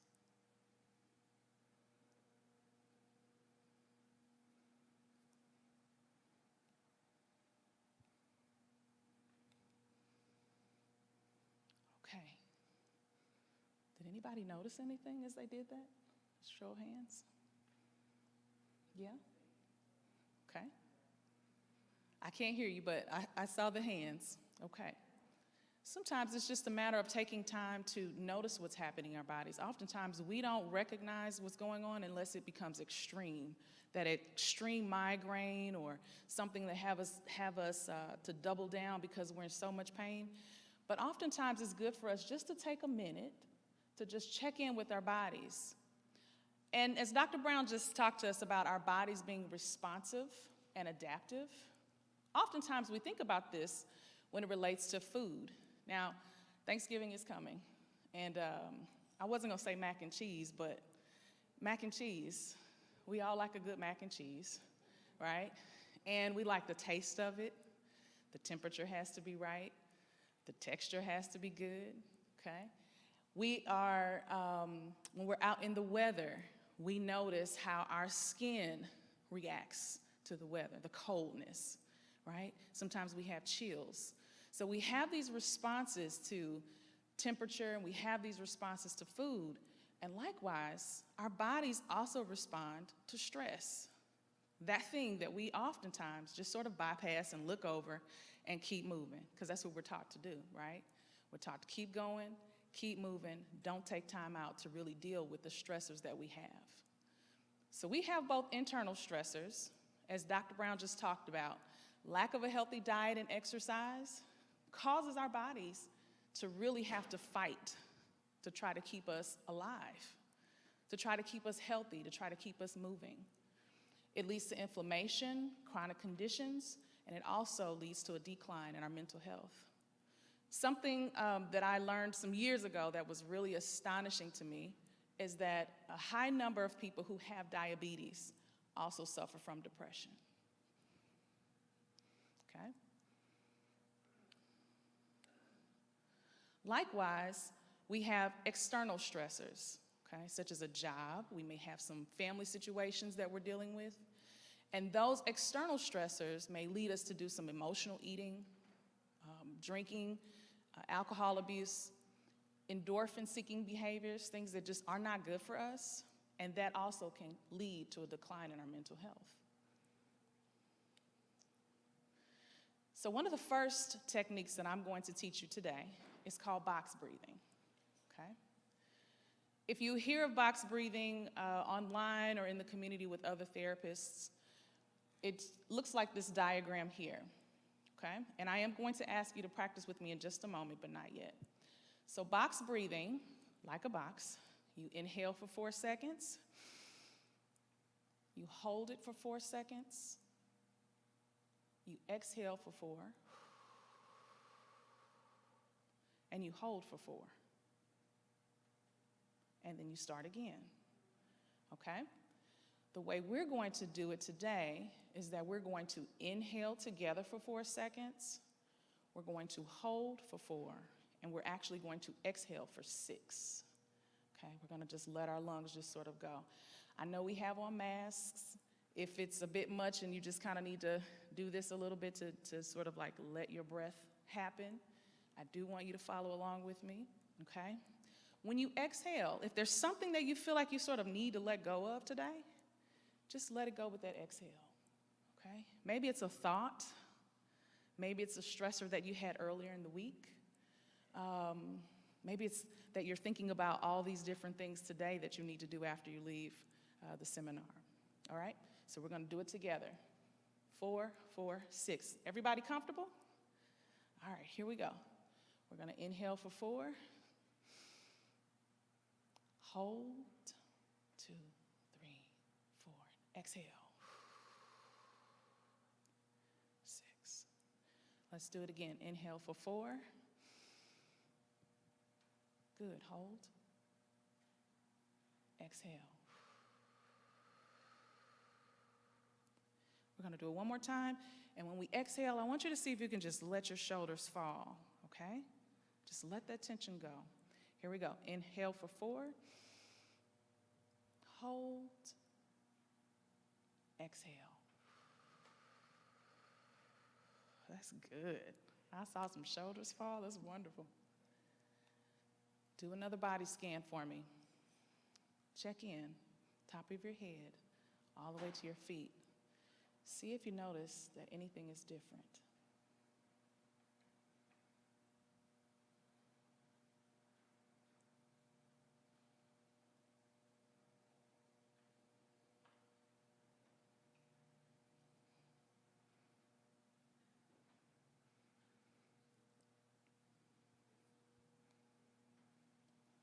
Good.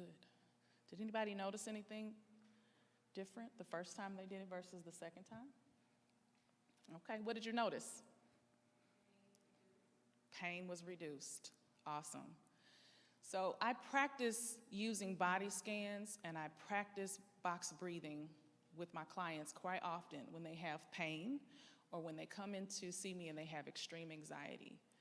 And it's amazing how much breathing can help calm the nervous system.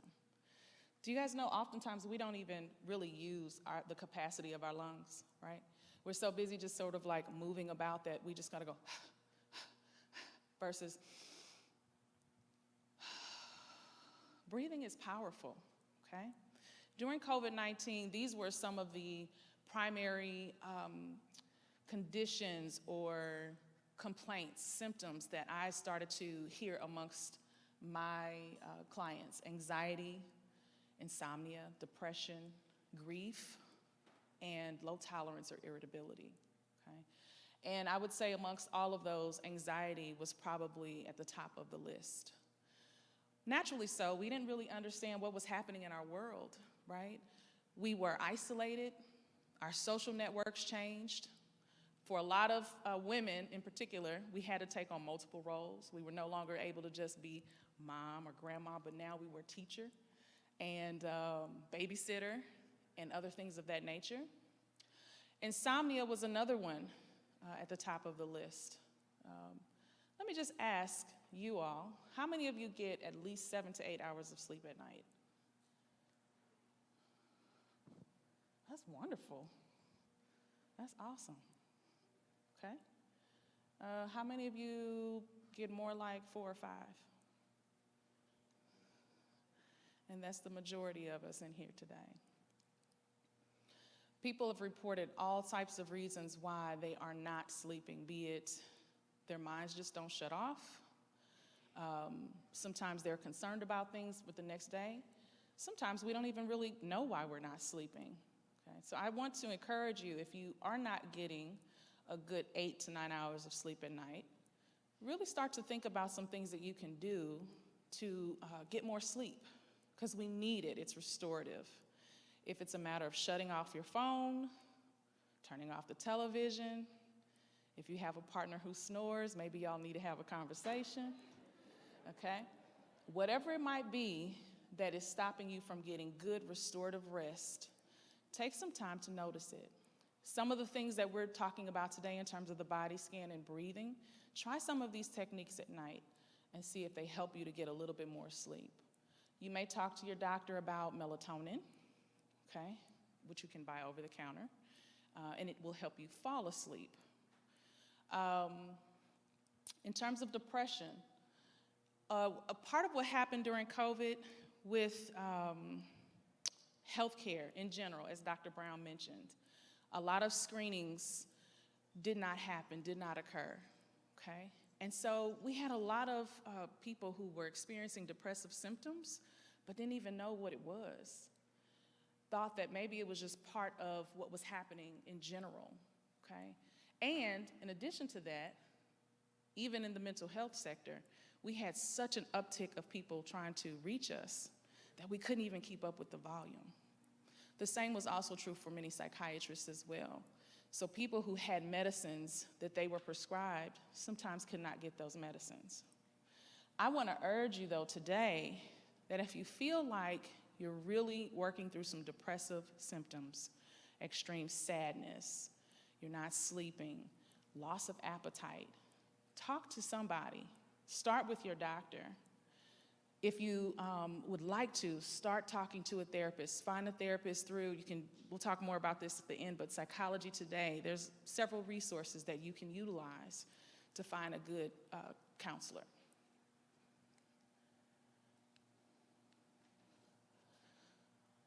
Next, I want to talk a little bit about self-care and soul care. How many of you have heard of self-care? It's kind of like one of those terms that we're using pretty readily nowadays, okay? Anybody have a way that they really like to indulge or offer themselves self-care? You can shout it out. This is interactive. One more time. Jamaica? Okay. Okay, Jamaica, a nice trip in the sun. Retail therapy, exercise, okay. Anything else? A massage, yes, that's one of my favorites, yes. We have meditation, yes. We have lots of ways that we can offer ourselves some self-care. We can do things that are intentional and mindful, things that we have to put on the calendar, right? Things that help us to be present in the moment.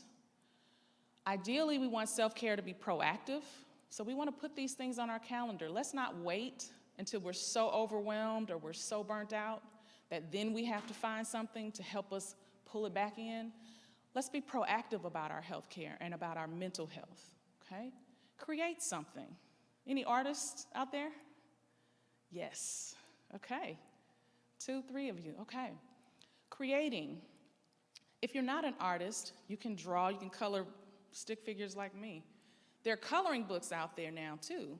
Lots of crayons, markers. I've had adult women tell me that that has been one of the best ways that they de-stress at the end of the day. Coloring and coloring books. Create something. Planting. Okay, any gardeners? Green thumbs out there? Okay. Meditation, as it was said. Meditation practices. How many of us here know what meditation is? By show of hands. Yeah, meditation tends to be one of those things that people are sort of like, I kind of think I know what it means, but I'm really not sure. It's really about focusing and centering your mind. Sometimes it's about clearing your mind, not thinking of anything in particular. Giving yourself some grace, okay, when you do it. We're going to practice something that's sort of like a meditation in just a bit, but I do encourage you to think about doing a little bit more research on meditation. Meditation is a great way to de-stress, and it comes with lots of data and research behind it that says that it works very well to combat stress, okay? And then also connecting more deeply with God, and that's the soul care. What I mean by that is, sometimes clients come into therapy and they need to talk about things like forgiveness, forgiving a loved one. They need to talk about connection. Who are they as a spiritual being, okay? Now more than ever, I think last year in particular, people were really questioning, what is this about? What's happening? You know, we started talking about the end of the world and things of that nature as well. Lots of questions about our being here came up. And that's good soul care. Okay, so now we're gonna do something called a safe place visualization. It's like a meditation, okay? Again, you need to be comfortable. I want everyone to think about a place they would love to be. Maybe it's Jamaica, for my sister in the back. For me, it's just the beach. Jamaica here too, okay? Got it. Sounds beautiful. Okay, everybody have a place in mind? It could be your bedroom. Doesn't have to be anywhere fancy. Go ahead and let your mind just sort of travel there. And I want you to take a moment to tap into your 5 senses. Think about what you see. Think about the colors that are there.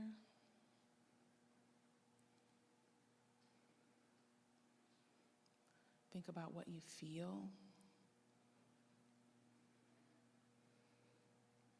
How is your body positioned?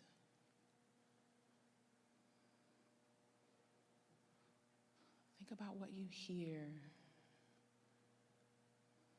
Is it quiet? Is it soothing? If there are any tastes around you, check in there and see what it is that you might taste.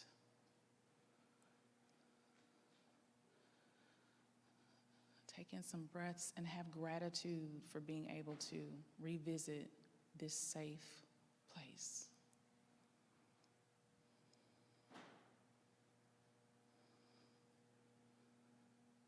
Sort of check in with your body right now and see what it is that you feel. Find one part of your body that feels really good as you check in.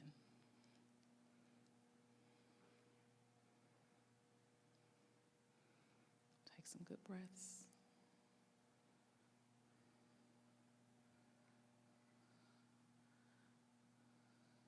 Okay, come on back. We're back in St. Louis. You okay? You look like you're about to fall asleep. That's perfect. How did that feel for you? Yeah, felt good, didn't it? You can practice safe place anywhere you are. You can be at work if you have to close your door for just a minute. You see how long that took? You close your door for a minute, let your mind go to a safe place, check in with your body and those 5 senses, and your body will respond to that, okay? I just had you do a body scan. The First Lady just came up and talked to us about exercise and the importance of exercise. Well, exercise and stretching, such as yoga, there are also great ways to de-stress. They're intentional if you can take time and slow down the pace and enjoy it. They're very good for strengthening muscles and for breath work as well. So I'm gonna do just a few with you. We're going to do a shoulder drop, okay? So that means we're going to lift our shoulders as high as you can. If there's pain, don't do it, okay? And then just drop them. Good. One more time. Lift them, hold it for a sec, and then just drop it. Good. Let's do a few neck rolls. Let's go to the left.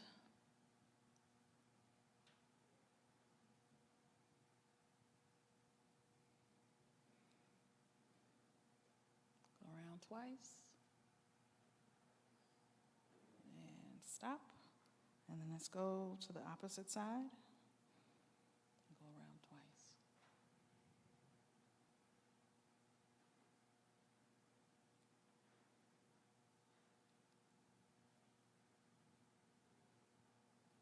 Very good.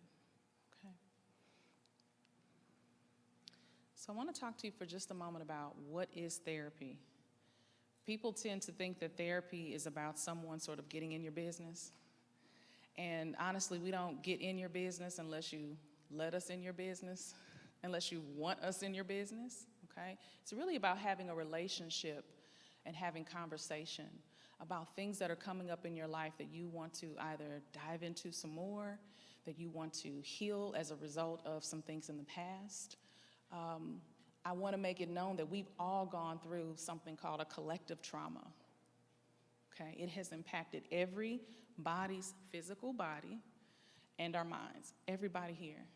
Even if you're not aware of how it has impacted you, it has impacted all of us in some way, okay? Finding a therapist gives us an outlet, gives us an opportunity to talk to someone about how it may have affected us, what has changed pre-COVID, during COVID, and what do we want in the future, okay? One of the best ways that I do advise people to look for a therapist is through Psychology Today, okay? You can put in sort of what you'd like in terms of male, female, if you have a particular ethnic background that you're looking to work with. You can look at pictures of the therapists that are available, and you can get our website information there as well. Psychology Today is a great resource. Also, if you have insurance, on the back of that card, there's a number that you can call as a member.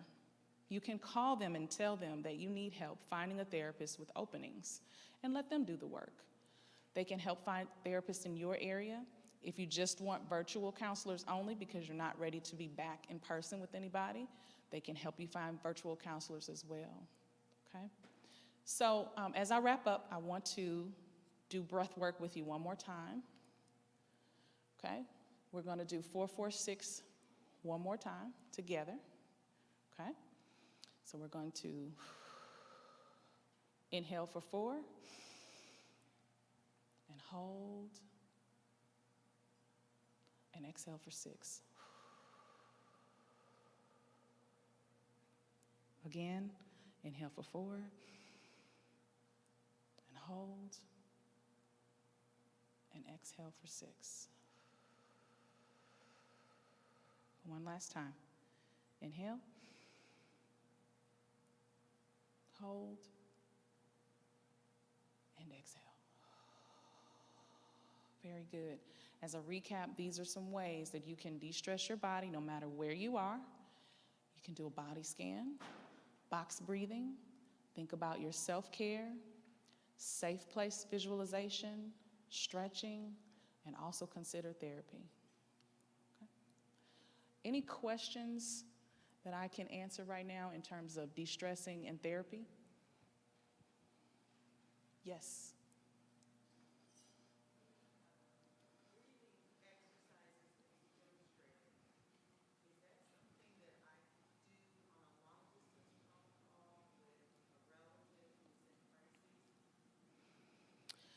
Is your question about helping your relative? Yes. Yes.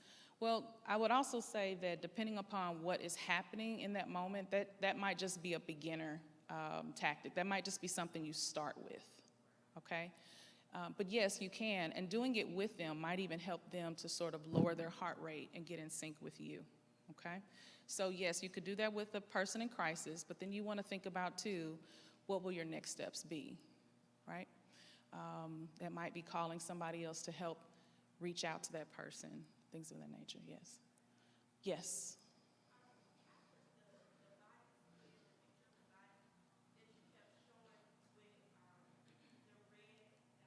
Mm-hmm. You know, this was just the picture that I got. So, yeah, there wasn't anything specific about this particular picture that I wanted to necessarily state. But it really was really wanting people to just think about different parts of your body that you may notice that there's something happening with. So oftentimes when I'm working with people who have anxiety, they're very aware of one major symptom. So that might be they can feel their heart racing, right? Or they might have a little bit of chest pain. But then after they notice that they do a body scan, they go, oh, you know what, I actually have a little bit of a headache too. My legs, my knees feel a little bit heavy. It's really about just sort of getting in tune with all the different things that are happening in your body at any given point in time. So no, it wasn't anything specific there with the dots, yeah. I like the picture, yeah. Okay, yes.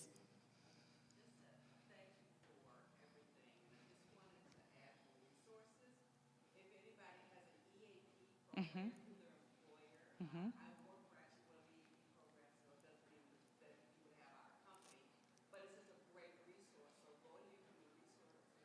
Mm-hmm. Yes. Yes, ma'am. The Employer Assistance Program, also known as EAP, provides free counseling up to 4 to 6 sessions that you can utilize through many employers. If you call, again, sometimes it's the back of the card and sometimes they have a separate phone number, and talk to them about the EAP.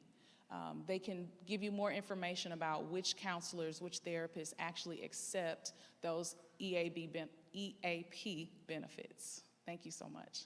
Yes. Yes.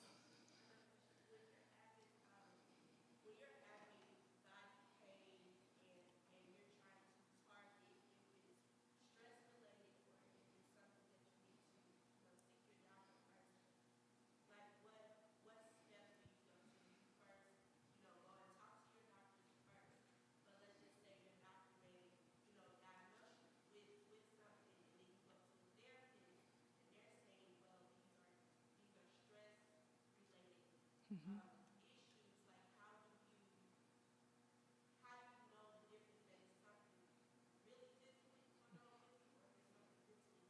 Mm-hmm. That is a wonderful question. So the question was, how do you discriminate between pain that is related to stress versus versus pain that is related to something that you need to really consult your physician and talk to your doctor about?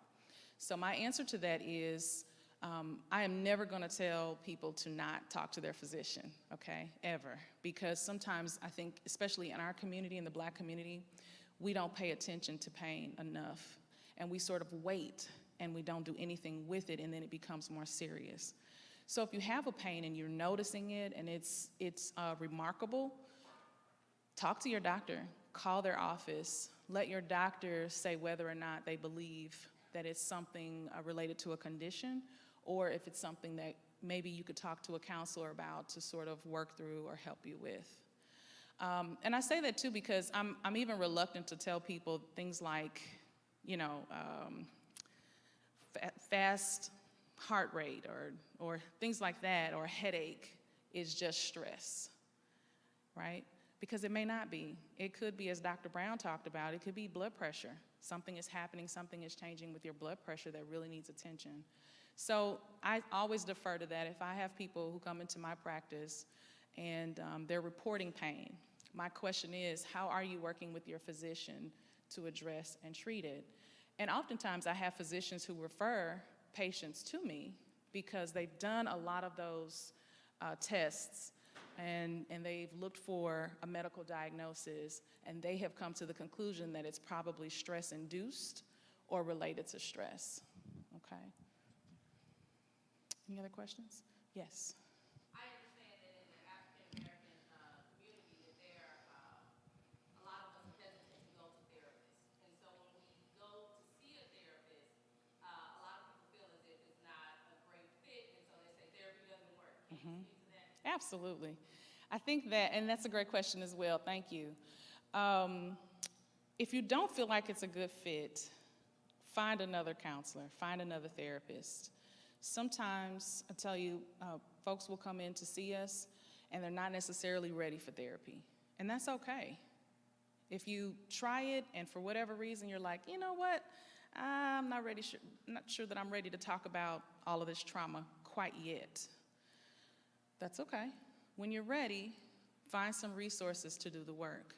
If you do happen to go and see a therapist and you feel like they're not a good match for you, find another therapist. Now, I do encourage people who come see me, and I can't speak for all counselors or all therapists, that if they have some issue or some concern with meeting with me personally, I do ask them to tell me. Talk to me about how we can make this work for you. What do you need? Lots of therapists in our community also offer free consultations, okay, such as myself. So you can call and talk to them for about 20 to 30 minutes and get a feel for whether or not you think they'll be a good fit for you. You can interview them.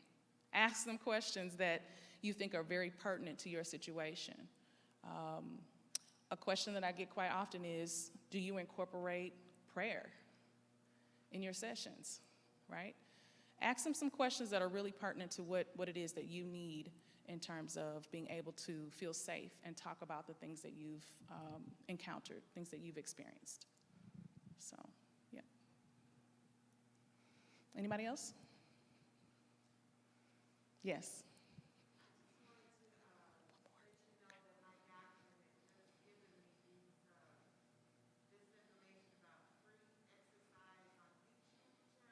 Okay.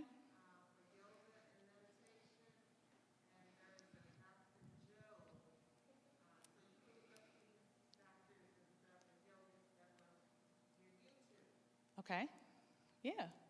I think someone else mentioned Dr. Joe, right? Yes, Dr. Joe. So yes, there are some things that you can look up on YouTube and online to see what you think. Absolutely. Thank you. Okay, so I want to thank you all for giving me some time to just talk to you about some ways that you can de-stress. I appreciate your time. If you have questions that you'd like to ask me later, I will still be around for just a bit. And I hope that you all will do what it takes to really check in with your bodies, to pay attention to what's happening in your minds, and really do the work to de-stress and take care of your mental health. Okay, thank you.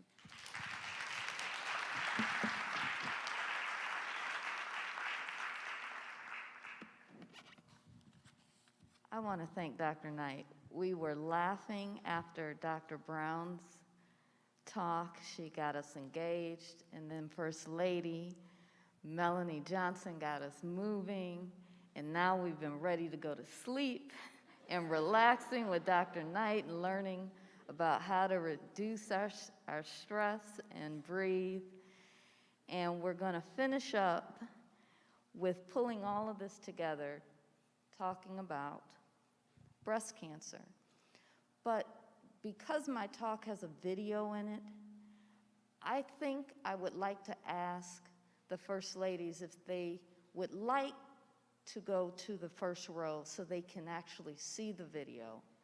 Since it is not just a 30-second clip, it's longer than that. Otherwise, we can turn the chairs. Either way. Okay. I also want to acknowledge that in the house is Bishop Hankerson and his son. We are so happy that you have arrived. After I give my presentation, we would like to celebrate First Lady Rachel. Okay. So, if I could have my slides, please.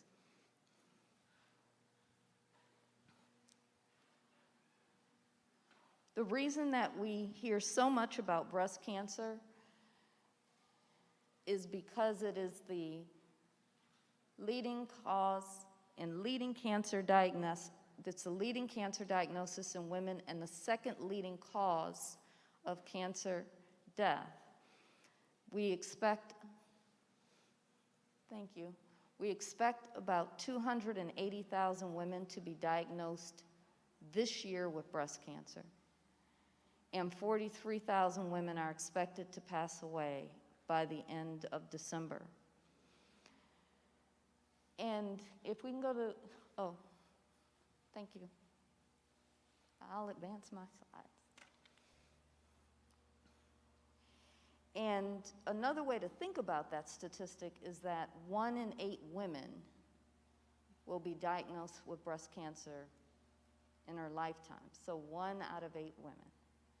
So that is why it's the most common cancer, because we don't have another malignancy that has numbers that are that significant. It is not the leading cause in cancer death. Lung cancer is a preventable death in 90% of cases if we would avoid tobacco use.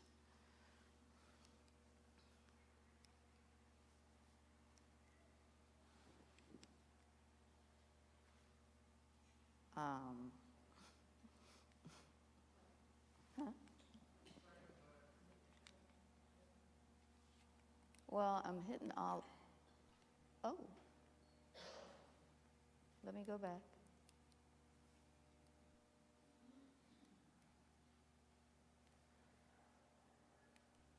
Got it. Thank you. I'm sorry. So we call it the urgency of our time because for African American women, we have the earliest onset of disease. It is more common in younger African American women than any other ethnic and racial group. In St. Louis, in this county, we have a 90% higher mortality rate than white women. In this county, the same women living in the same county, there's a 90% higher mortality rate for African American women in St. Louis County than there is for white women.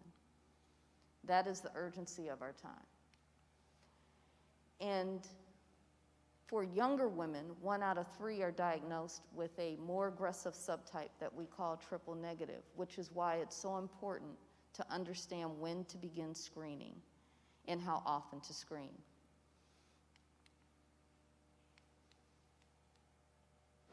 And then finally, we have the impact of COVID-19. And COVID-19 caused a number of issues, not just an amazing amount of pain, suffering, and loss just from the disease, but what it's done to our overall health because of how it changed our lifestyle. And as we think about our health going forward, knowing that because we have a vaccine that is effective and because we now have a medication that can be given that I know you all have just heard about that is effective, when we move back into our normal routine, which will slowly come, have we re-engaged our healthcare provider? And so a group of women called the Links, of which there are 3 chapters in St. Louis, knew these statistics and reached out to the American Cancer Society and said, how can I learn more about breast health so I can be an agent of change in my community. And so we became health equity ambassadors, something that anyone can do through these simple trainings with colorectal, breast, and also what we call motivational interviewing, learning how to talk to folks.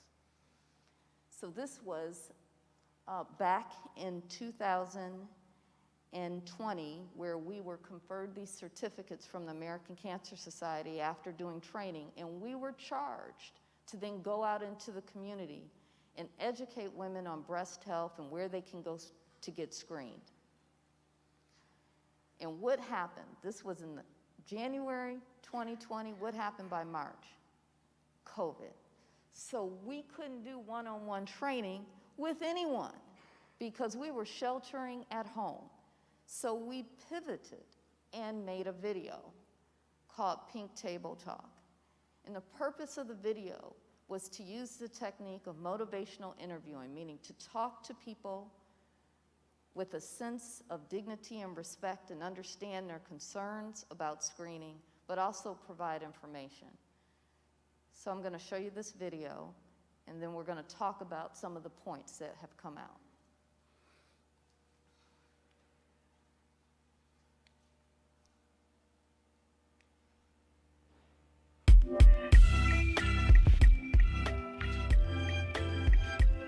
This has been quite a year. In March, we were faced with the worst public health crisis in 100 years. We've been dealing with COVID. We've been sheltering at home. And now it's October, Breast Cancer Awareness Month, and we know many women haven't been thinking about their health. So we've got to redouble our efforts and think about how do we keep ourselves healthy, therefore our families healthy. This is a time to celebrate survivors and to celebrate being a woman. How many of you feel comfortable examining your breasts? I used to do it religiously every month, but then I got complacent, and so I haven't been. I used to think, well, you know, I'm getting a mammogram every year, why bother? But I understand the importance of it, and I am going to go back to doing it monthly, whether it's on the 1st, the 15th, whatever. I'm just going to set a date. And maybe have a friend who calls me or texts me and say, you know we're doing this tomorrow. Have you forgotten? How about having your partner, your husband, examine your breasts? Does anybody do that? I think that's important. Many men have said at the time of an appointment, I felt this. I knew it wasn't normal for my wife, and so I told her. So I think it's okay for your partner to be a part of keeping you healthy. My cousin, who had a mastectomy, told me, she said, my husband found it.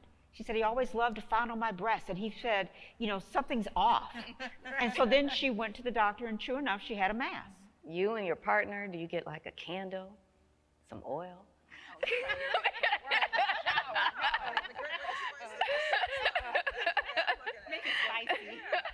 So not only should you or your partner feel your breasts, but you should look at them also to see if there is a dimpling or a change in the skin or a discharge from the nipple. Yeah. Have your siblings or your parents opened up to you about health issues they have? Are you aware of what's going on in the family? I would say, I think now it's become more accepted to talk about your health. But when I was growing up, you just didn't quite know what happened to Aunt Pearlie. Right, you're right. And I think that's so important for us to know because many cancers and many health issues can be passed from one generation to the other. So knowing what your grandparents had, what your aunts and your parents have, may be very important for what you should be doing in your life. That's pretty common in our families, particularly Black families, that we don't talk about health, and everything's a secret. And knowing your family history and actually having a medical journal to give to your children so that they can then give it to their children is really helpful, and I know we struggle to do that. Before the age of 30, all women should have a discussion with their healthcare provider about when to begin screening. Women with a strong family history of breast or ovarian cancer, a history of previous breast biopsies, or a known genetic mutation should discuss when to begin screening with their healthcare provider. Recommendations vary, but some women will need to begin screening around the age of 25. So let's keep it real, girls. How many of us started getting our mammograms when we turned 40? I know I did. I did too. Okay, good. I was 45 45? because the guidelines have changed. I started getting mammograms at the age of 27 because I was just at the doctor and she said, Valita, I need you to start getting mammograms because I'm looking at your family history and your mother had breast cancer at 36. She said, so do me a favor, I want you to get mammograms every year around the same time, every January for basically 10 years, and at 37, I had breast cancer. Do you have any other females in your family that, sisters, aunts, or cousins? Yes, my mother and both aunts on my mother and father side. So it runs in the family. And of course, we also carry the gene mutation. So that's a 75 to 80% chance of getting breast cancer. My mother, she didn't get tested until I was diagnosed the second time with breast cancer. The doctors really had to actually beg her to get this testing because they want to know how did I get this breast cancer a year and 5 days apart, twice. Twice on you? Yes. Both breast cancers came from genetics. And with that gene mutation, I am exposed to ovarian cancer as well. So it's just important for us to let our families know, you know, our history, because this prevents us from maybe having to deal with our family members having to go through what we go through. Right. That's very interesting. Knowing your family history, kind of what we talked about before, is so important because your doctor rightly said you are high risk. There's a lot of confusion about when to begin screening. Do you begin screening at 40? Do you begin screening at 45? And we have guidelines that recommend all of it. The problem is those guidelines are predominantly based on clinical trials with white women. And African American women develop breast cancer at an earlier age, and a third of us develop it before the age of 50. So if we start screening at 50, we would miss a third of women who would not have the opportunity to screen. We need to make sure women know that getting the screening now, even during COVID, is safe. Oh, yeah. Because there are, you know, protections and sanitation and good hygiene practices are in place. Yeah, I got mine this year after the pandemic died down a little bit and they started the screenings again. It was awesome. It was social distanced. I was in and out in literally 7 minutes. I'd never had a mammogram done that quickly. When we make our appointments, we need to keep them because there's a lot of women that make appointments and then they just forget. We're shuttling everybody else to the doctor, and then when it's time for us to shuttle ourselves, we don't go, or we find an excuse, or something happens. We've got to start thinking about ourselves. And that's not being selfish. No, that's right. It's not. And I think we should at least know that mammograms are x-rays, low-dose x-rays. Just living life, sitting outside, you get about 1.5 to 3.5 units of background radiation, just from the sun and the earth, a year. And a mammogram is just 0.4. So you just have to know that mammograms are not more risky than they are beneficial. Mammograms reduce mortality by detecting breast cancer on average 2 to 3 years before a woman will feel an abnormal lump. Women who are average risk should begin screening at the age of 40. Get your mammogram annually. But you know, for some women, it's the fear of the cost. You know, if they don't have a doctor, so how do I get this done? How do I pay for it? And then if they do find something, who's going to pay for that? Right. You know, if they don't have insurance, that Sure. makes a huge difference.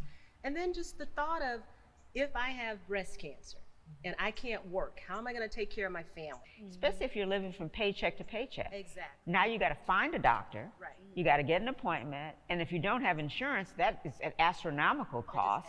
And then it probably will be okay. So then you've wasted all that money that you could have spent on something more urgent. So I see your point. And then the time off. A lot of us don't have paid time off. The National Breast and Cervical Cancer Early Detection Program provides free breast and cervical cancer screenings to women who are uninsured in all 50 states and the District of Columbia. In Missouri, the program is called Show Me Healthy Women. Women can receive a free screening, and if an abnormality is found on the mammogram, further workup is covered. If a cancer is diagnosed, the women are enrolled in Medicaid, and all treatment and transportation is covered. So for years, even before I was a physician, I always heard that white women develop breast cancer more commonly, but African American women died of the disease at a higher rate. But why do we think that? I'm just curious of why do we think there's a higher death rate in African American women from breast cancer? I think it's disparity of care. It depends on what physician you go to, whether they, as she said, encourage you to get a mammogram or just let it slide by. I think that's part of it, but I think really it's fear. I think a lot of women are afraid to go because they're afraid of what they may find out. So there's a delay in diagnosis, a delay in detection, and the situation could be at a more advanced stage if you delay. So the lack of knowledge is, I think, a huge problem when it comes to screening and making sure that you know where to go, what to do, how to do it, who to call. That lack of knowledge is a key piece to it. And you know, and some women have that idea, well, I'm young, so it's not going to happen to me. So it all depends on how you think about a mammogram. You go to get a mammogram to make sure you're okay. Well, I'll tell you, there is no greater feeling than getting that letter in the mail that says everything is okay. Right.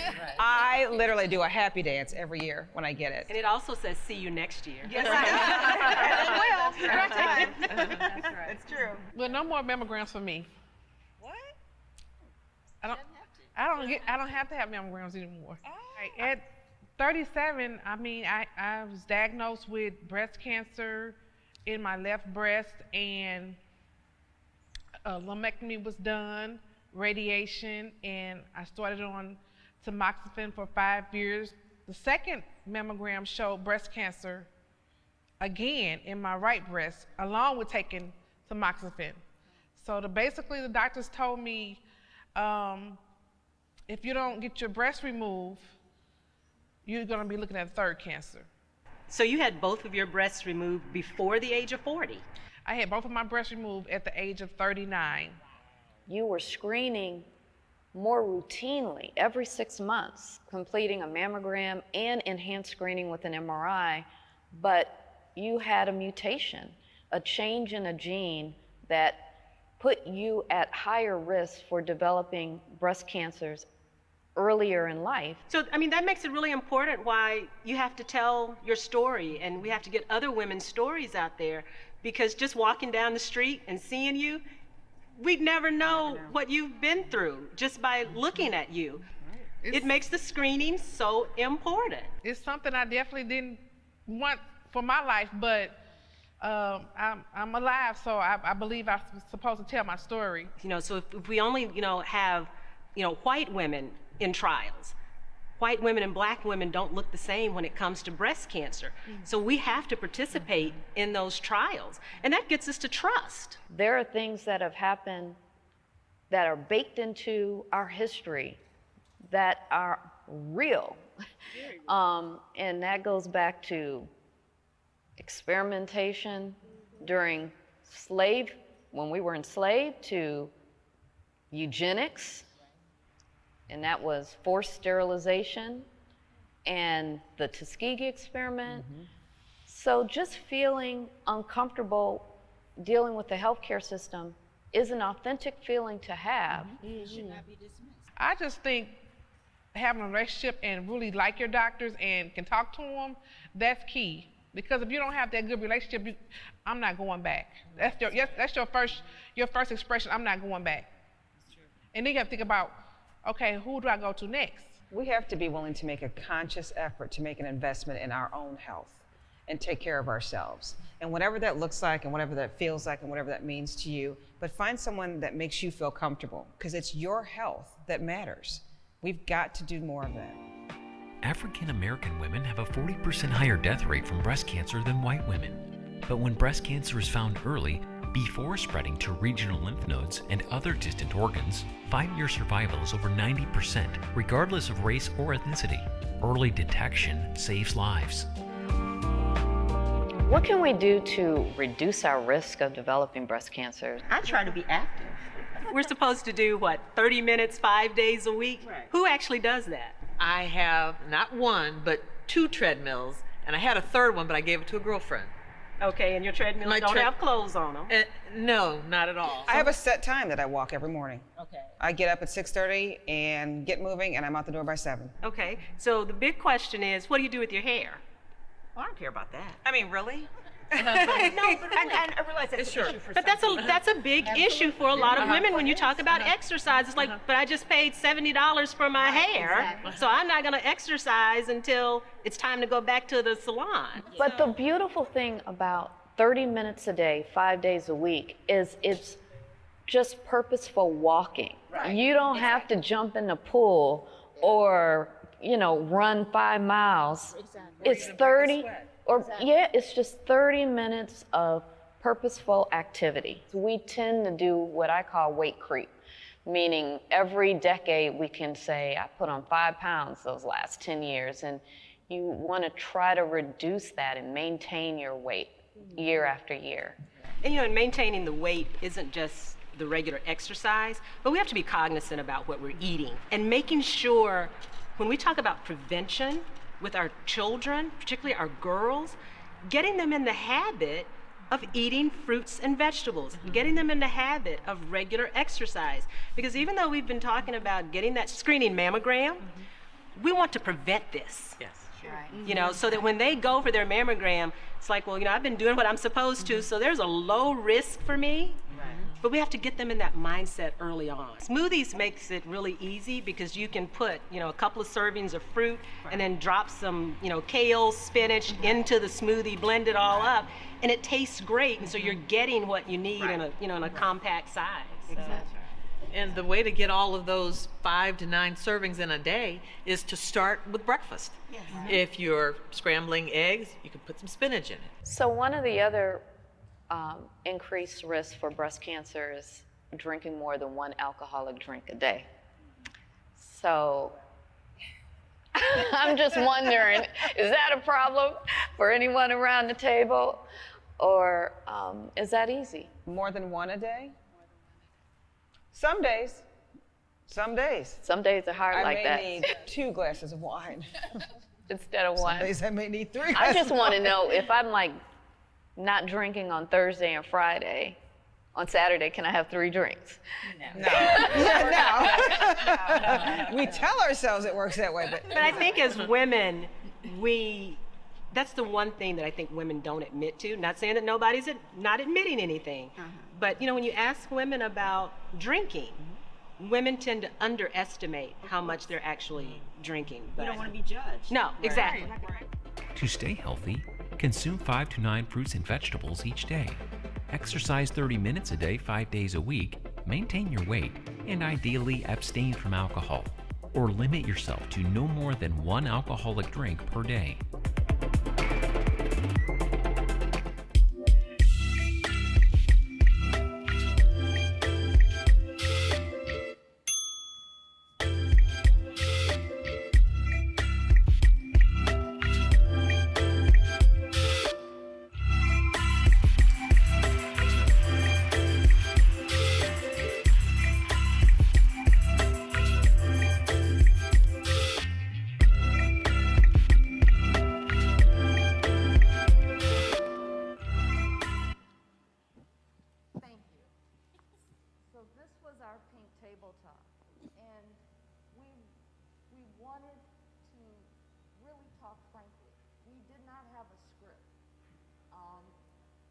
I'm sorry, we did not have a script, and we did not talk from cards. We really wanted it to be natural, because if we were going to go out and do what we call motivational interviewing, but we were going to do it through something like Pink Table Talk, we wanted to be real. So here are the important points that I hope we continue to think about after the video. How many people really know their family history? They have a medical journal where they know what happened to their grandparents. They know the health challenges of their parents. They know the challenges of their aunts and uncles.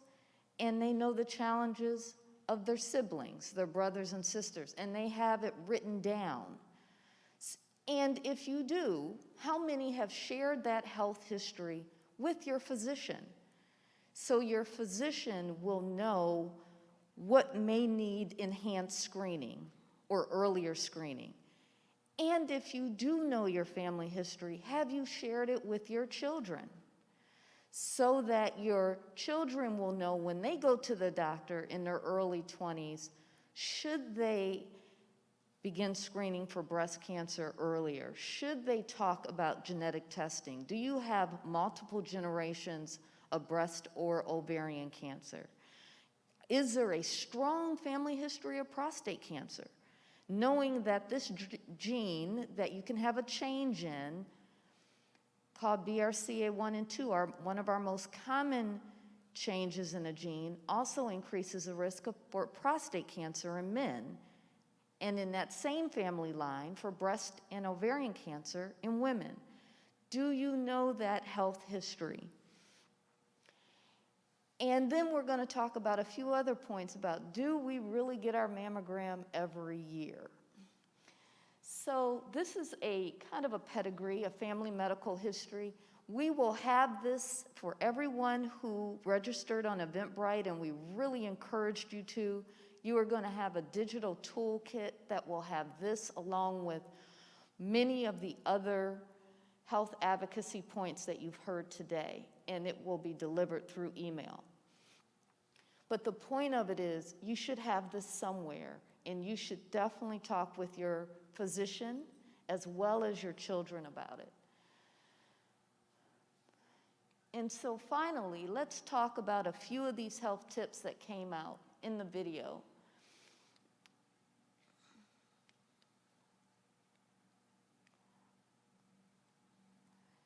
Let's talk about what we call self-awareness, breast self-awareness. Remember when you used to hear you should practice every month, the same time, doing a breast self-examination.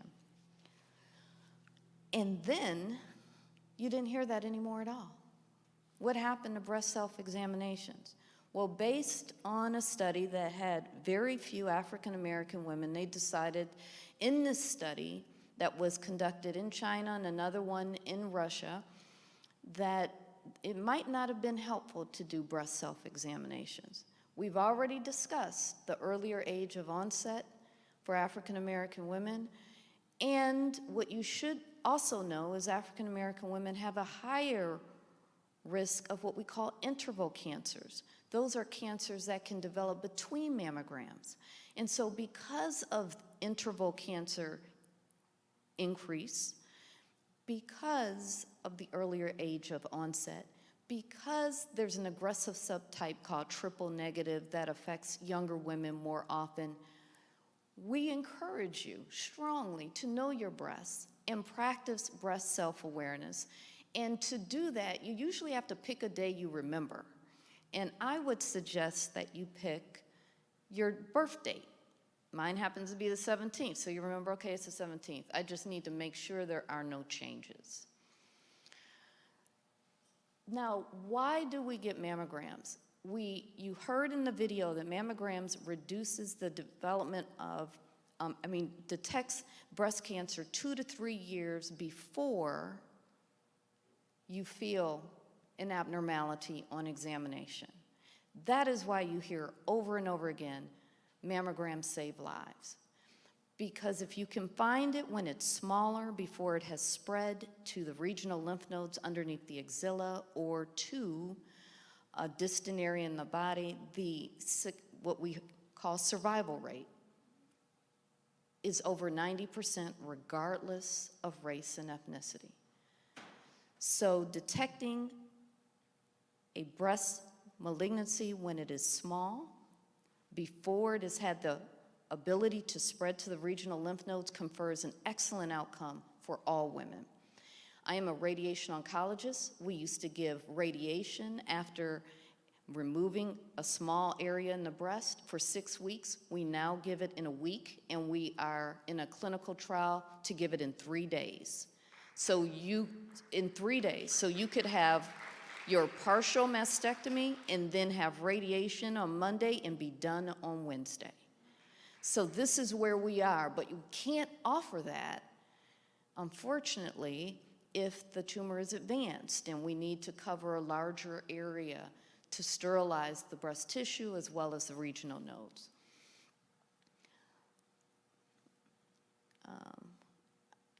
Now, everyone receives a report that talks about breast density.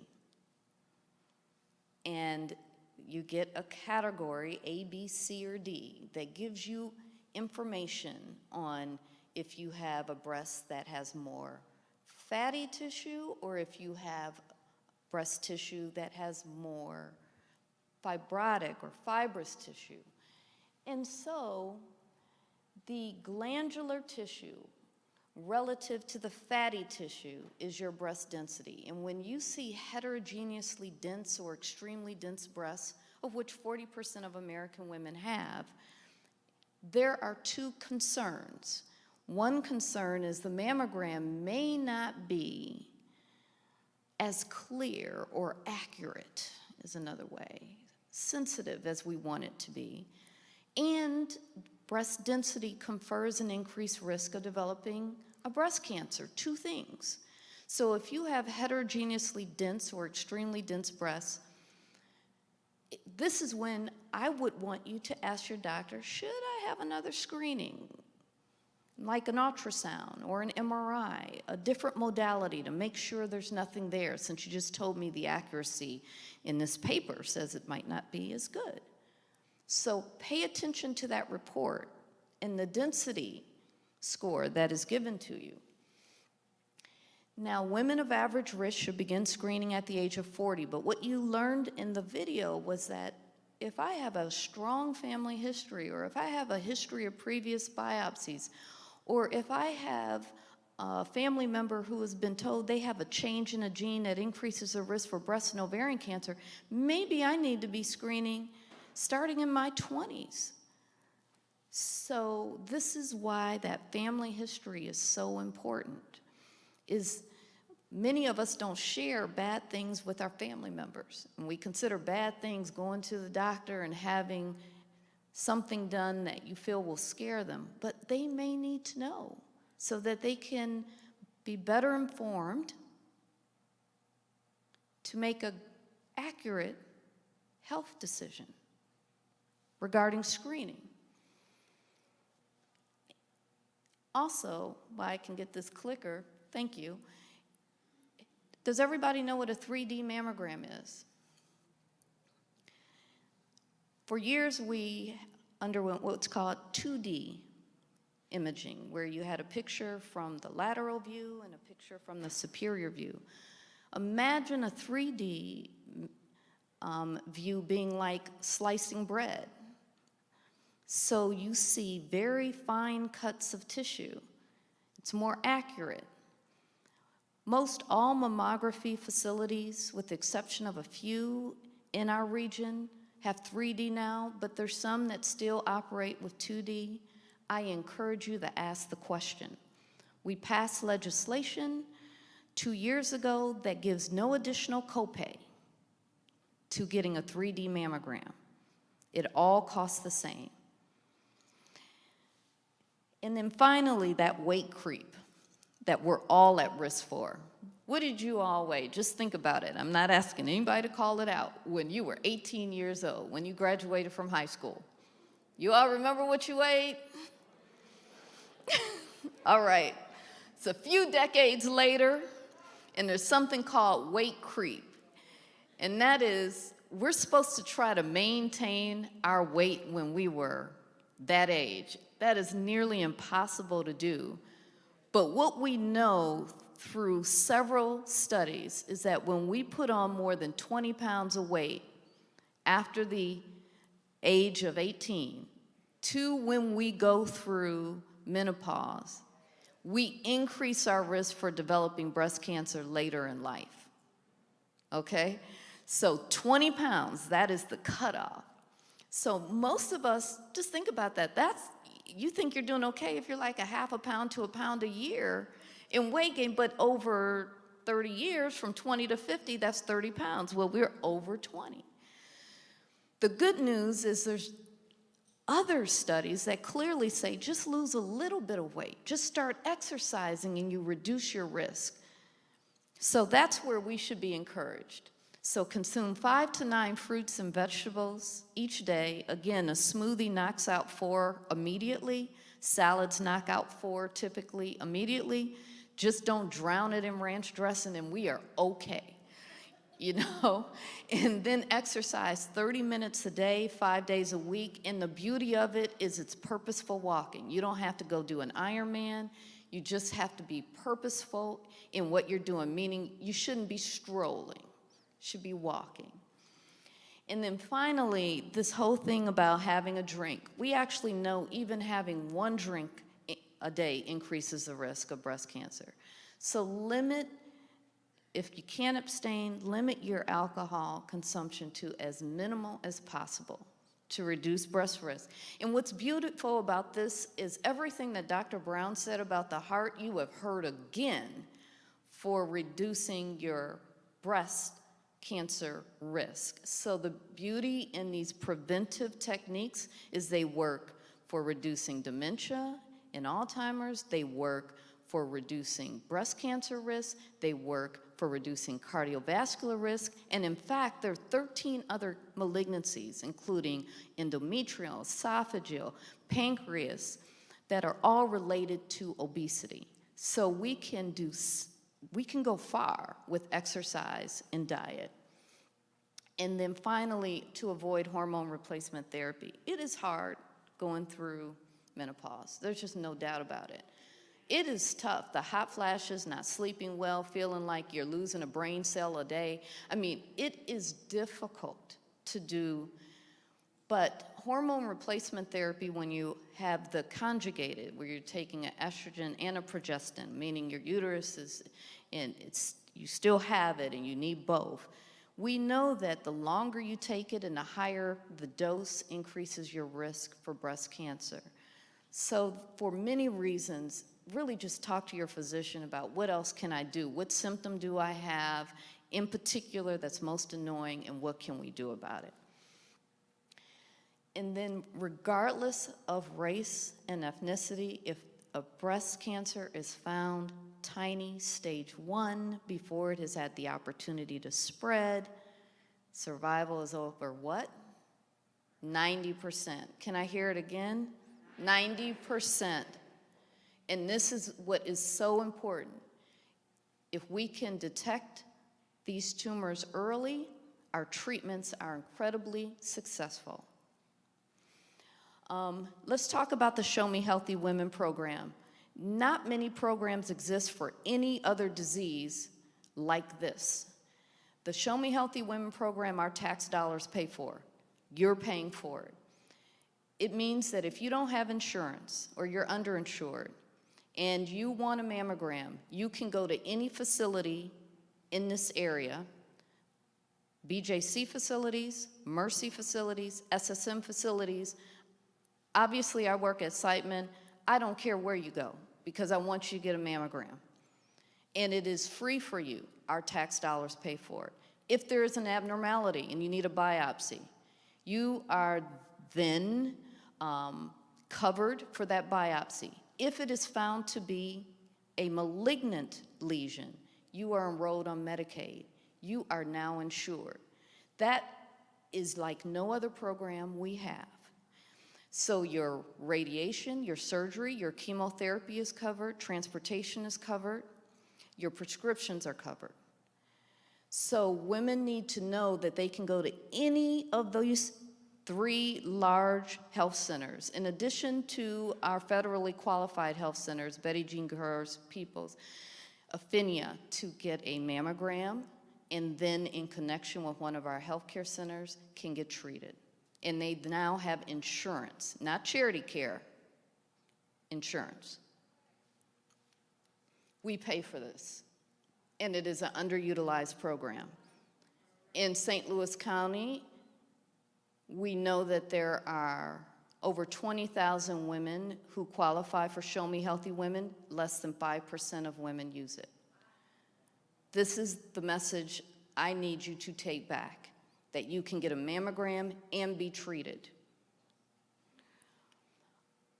So what are our 5 steps to smart breast health? First, know your risk. Are you average risk? Should you begin screening at 40, or are you high risk? Should you begin screening earlier? Do you know that history? Do you know your family history? Eat at least 5 to 9 vegetables and fruits a day. Complete your family tree.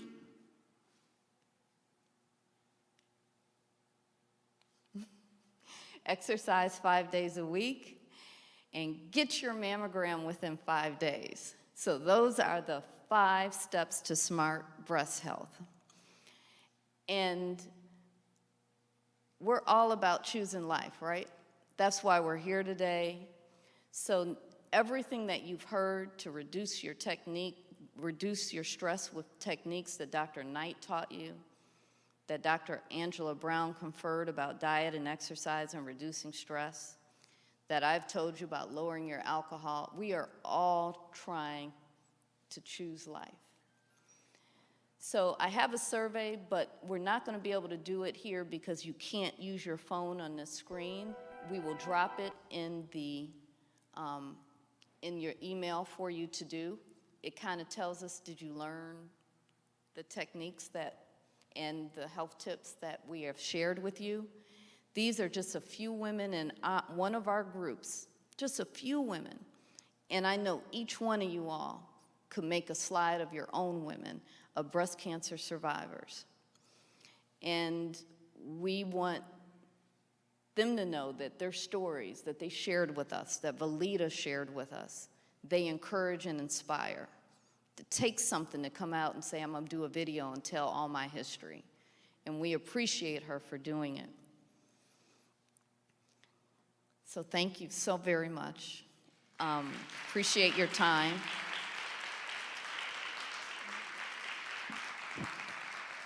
And quite frankly, this is what it's all about. It's about encouraging one another. As women, sometimes we have to propel each other to do the right thing because we're busy taking care of our families, and we often do not take care of ourselves. We're here to celebrate survivors, but also to remember women and men who have fought the good fight, but who were taken too early from us. And we want to take this time to celebrate a beautiful and powerful First Lady who we were in discussions with in having this type of health fair. And she would have been happy with this health fair based in the conversation that I had with her. But the Lord had a different plan. And Cheryl Jackson, who is my incredible friend, a mentor, and a soldier in this battlefield, has spent 25 years providing services to ensure early detection and screening of women with breast cancer and timely completion of treatment and emotional well-being for women during their journey. And she's going to do 2 things: provide some brief remarks and then introduce First Lady Wooten. Cheryl.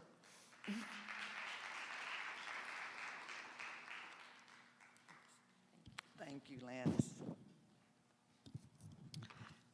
It's an honor to be here today, and I always like to take the opportunity, of course, to talk about the Breakfast Club.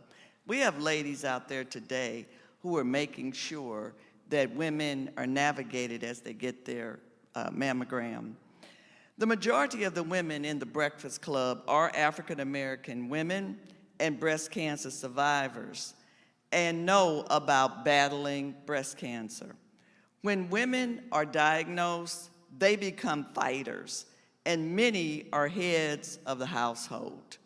We also know that cancer does not just affect the person diagnosed, but affects the entire family. I'm a 29-year breast cancer survivor.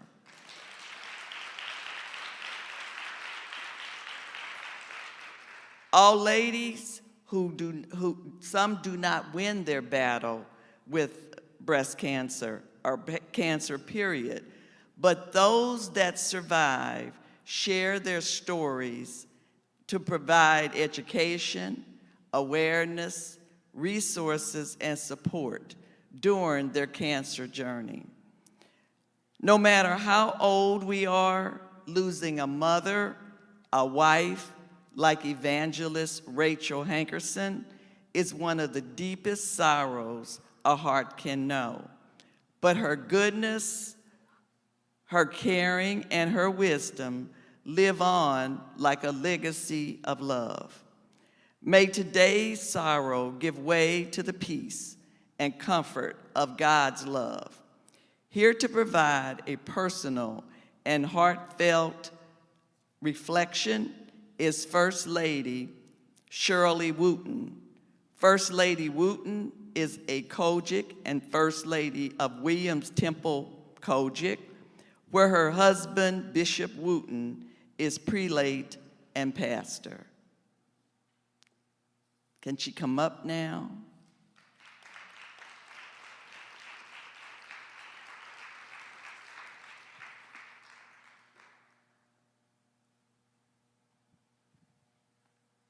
Thank you. Thank you so much.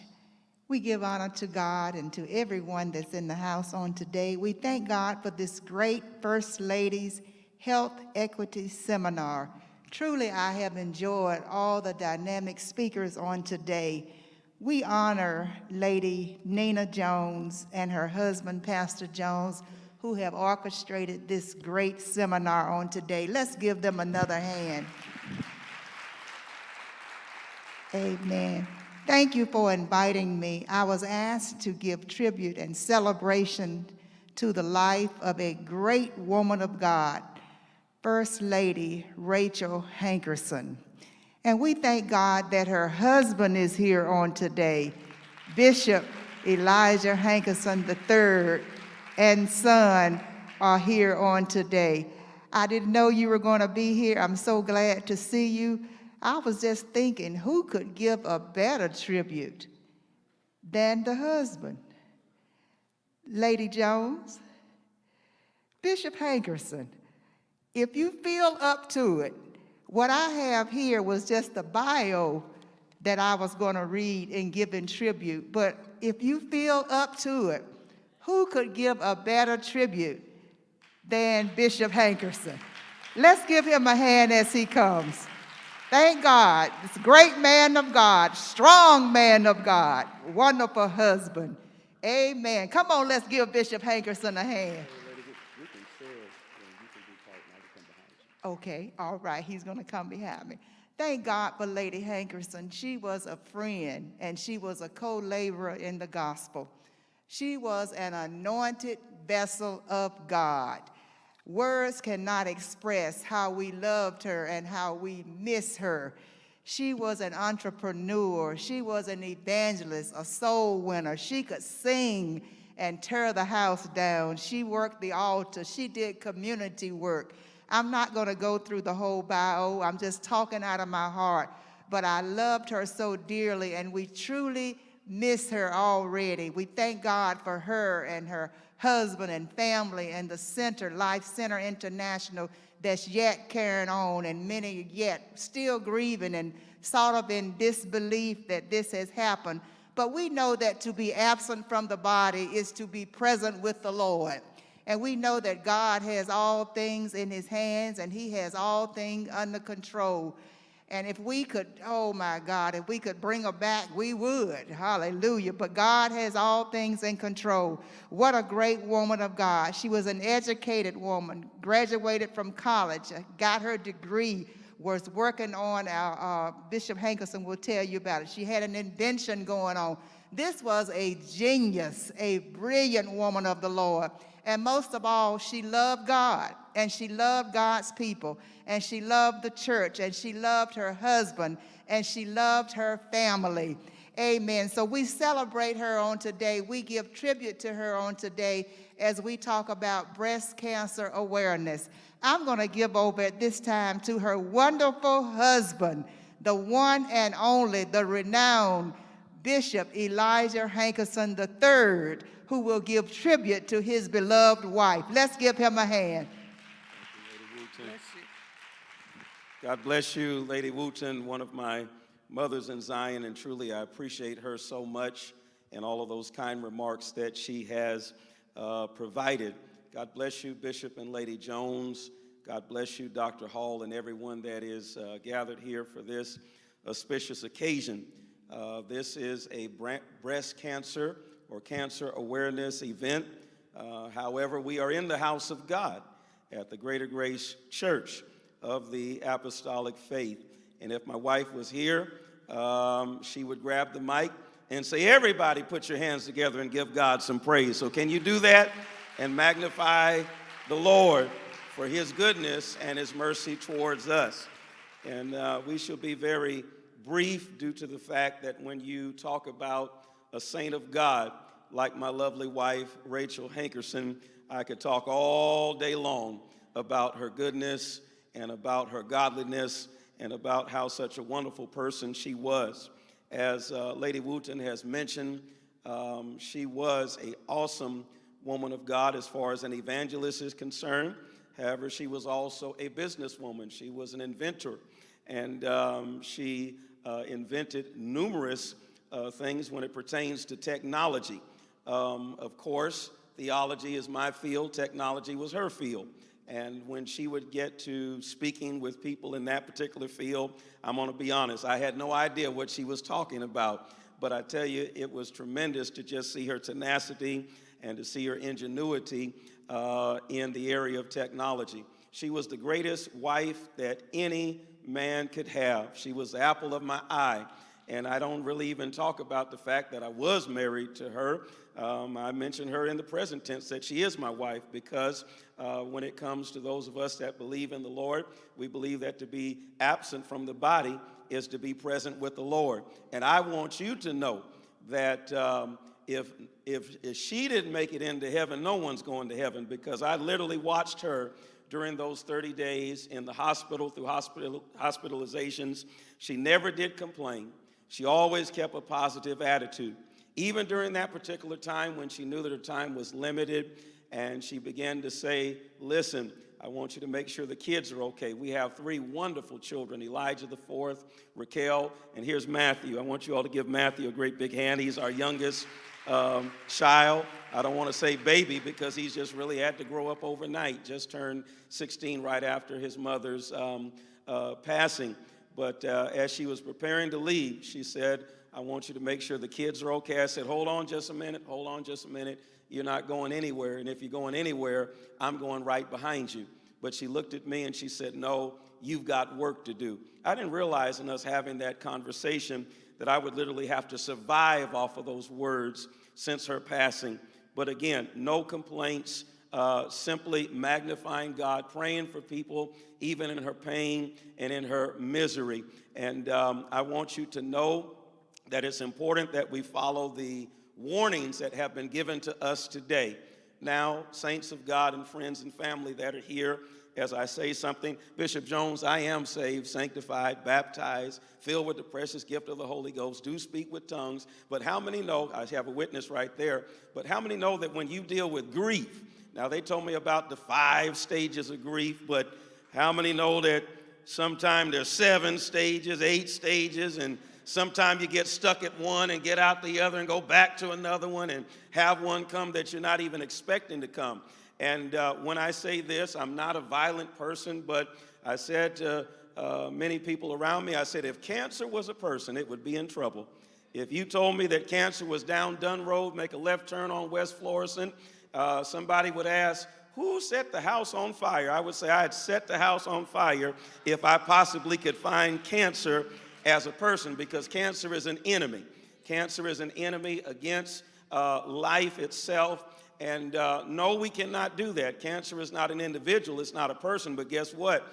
We can listen to all these warnings that were given to us today and take heed. When my wife first became ill, and she was the healthiest person in the family, cancer does not run in her family at all. And again, she was the healthiest person, always athletic, always upbeat, always positive. But she got a cough, and the cough just seemed to persist, and it seemed to get worse. There was some pain that was involved, and we thought, well, maybe at the least it's just a bad cold. And then I told her, well, maybe you have COVID. Let's go and get that checked out. No, I don't want to go to the hospital. We finally went to the hospital, and when we went to the hospital, we were in the emergency room, and you kind of have a little attitude. You want to get in and hurry up and get out. And like some of you want to get some lunch right now. Touch a neighbor, say, get you some lunch, yeah. But nevertheless, because you're looking like, how long is this going to be? A preacher has a microphone. I'll be done in, thank you, sir. It'll be just a few seconds. But nevertheless, you know how it is. You want to hurry up and get out. And we said, can you kind of speed this up a little? And the doctor came and told us, said, you can't go home because you have stage 4 cancer. Friends, what happened to stage 1? What happened to stage 2? What happened to stage 3? And it wasn't just one form of cancer, Dr. Hall. It was literally 6 different types of cancer had attacked her body. And I literally watched as the cancer grew because we definitely believed in our marriage vows. For better, for worse, for richer, for poor, in sickness and in health. Do I have any witnesses in here? Until death do us part. And I told the doctors, I said, no, I don't need you to give her no kind of sponge bath or nothing like that. She takes care of me when I'm sick, and I'm going to take care of my wife. Amen? And so that's just how we were with each other. We were in love with each other. And so as I took care of her, you could notice on her body how the cancer was just growing and was just so aggressive. And I literally watched, and I watch how much detail I go into. I get a little emotional when I talk about it, but I literally watched my wife regress into childhood and into infancy stage. But she knew that she was safe because she knew I was right there by her side, and she knew that whatever I could do in my power, she was going to be all right. Not that I'm a hero, because anytime I was sick, she did the exact same thing for me. She was just that kind of woman of God. She knew how to have class and dignity and get up here in her high heels and mink and everything and exhort the saints. And she knew also how to take care of me. You know, as men, sometimes we can act like big babies, and she would take care of me. Amen. Rub my little head and tell me that everything was going to be all right. Do I have any witnesses in the building today? And so we took care of her, and she knew that most of all, her Heavenly Father was going to take care of her as well. But we literally watched that as it was aggressive, and we missed the stage 1, 2, and 3. And if she was here, she would exhort you, make sure you pay attention to your body. You know when things don't seem right or don't feel right, and how we're taught in the black community, look strong. Matter of fact, we have a song we sing, I don't look like what I've been through. But if you're going through, you need to examine what it is that's happening so that you can survive and you can live. Now listen, I don't want to say that she lost her battle. If you are a believer in Christ, we don't lose battles. Like you stated, Lady Wooten, to live is Christ and to die is gain. I literally watched my wife die with a smile on her face. It was not something that even the mortician told me. He said, no, we can't fake that. We can't make that happen. She literally had a smile on her face, and I believe that she went into glory, and one day we're going to see her again. But now, amen, let's give God a praise for that since we're in church. But now we must continue to do the works. Don't touch a neighbor because we're supposed to keep 6 feet distance, but just look over at them far distance and say, neighbor, you've got work to do. Tell them again, say, you've got work to do. What is that work? Spreading that word, holding each other accountable to get those examinations. Bishop, I'm 49 years old. I'm going to be 50, and they tell me that there's something that we as men have to do next year. I'm dreading it.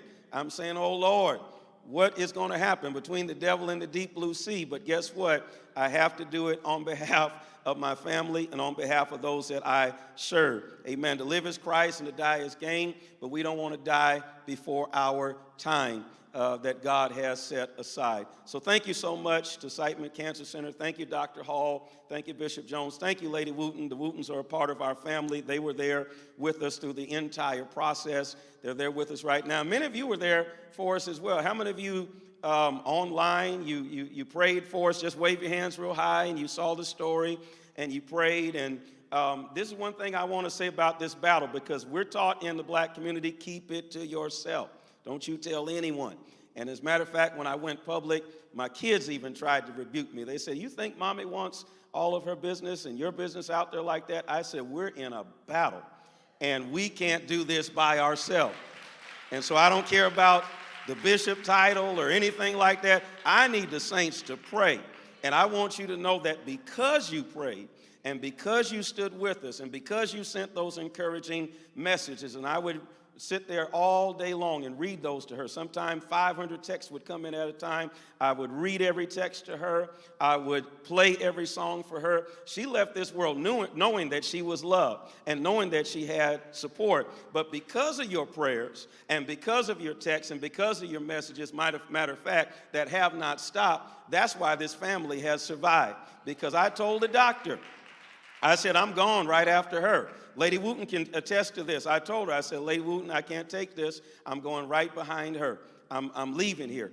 But I want you to know, because you prayed, if I was in a church service, I'd feel something right now. But because you prayed, my family is here today.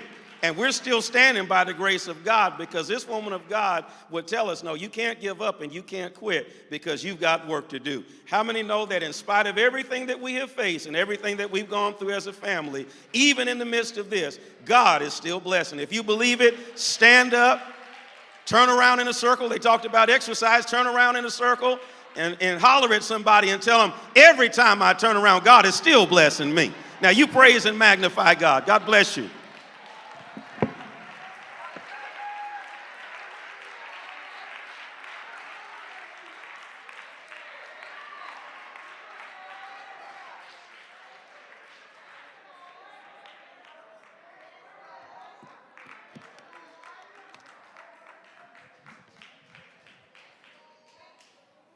There is a reason we are in church.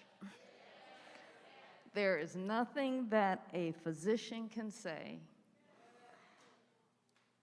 that would be any more powerful than the healer through Christ our Lord.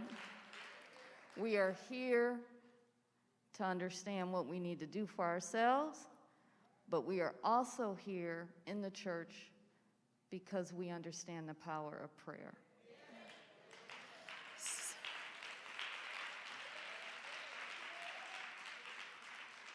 We are coming to the end of our seminar, and I think it was so appropriate because we did not expect that we would have a sermon at the end of our seminar. Thank you so much, Bishop Hankerson. We only could do this. This was only possible because of these wonderful First Ladies who took the time to encourage their friends and their congregations to come today or to at least view in a virtual experience. And we are so thankful to each and every one of you. We have a number of gifts for you, and we have our volunteers who make up the First Baptist Church of Chesterfield, Greater Grace Church, and the St. Louis chapter of the Links, who are going to deliver a few gifts all simultaneously. But then we have 4 First Ladies who decided to get up early in the morning and stay up late at night and push the numbers. And we want to recognize those women who have come in 1st, 2nd, 3rd, and 4th place for the registrations that we saw on Eventbrite. You would not believe how hard it is to get people to pay attention to their health. I guarantee you if this was a Beyonce concert, we would have no problems whatsoever. And Beyonce can't save your life, and I like her. So I am thankful to these first ladies because I know they made a lot of calls, but if we can go ahead and give our flowers and our bags out to all of the first ladies first, and then I will call the four who have decided to be exceptional over the last month and a half.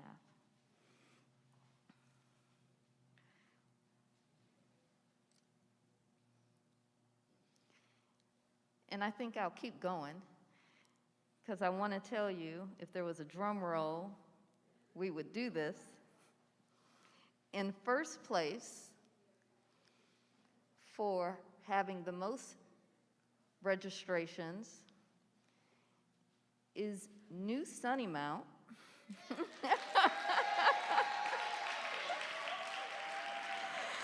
Missionary Baptist Church.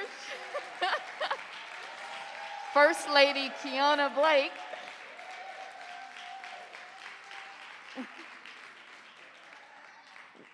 We have a nice floral arrangement as well as a gift bag with many goodies from Christian Northeast. And we're thankful to Mr. Rick Stevens for providing these gifts to our four ladies. In second place is First Baptist Church of Chesterfield.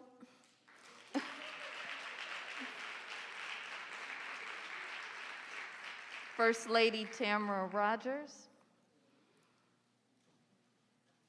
And we are thankful for their Healthy Minute team, of which I am a member.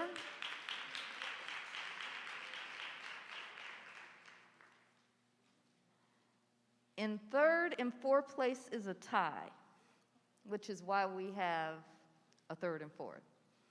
First Lady Sonoris Francis from New Life Empowerment Church.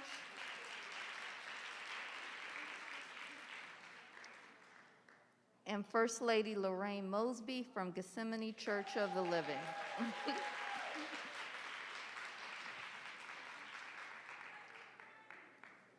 We are thankful to all of our First Ladies, and especially First Lady Nina Jones.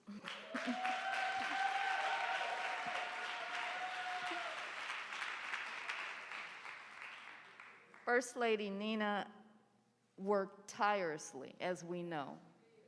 She called, can you please? Yes. She called the First Ladies and texted the First Ladies and prodded the First Ladies to make certain that we stayed on task for today. Sometimes First Lady Nina and I talk 10 times in an hour with regards to the needs of our seminar and health fair. And I'm so thankful to her. As she said to us, she's shy. She doesn't necessarily like to be in the front, and we put her front and forward all day for many days, and we are thankful to her. So Bishop Jones, we are ready for you to come out and close us out. So please come forward.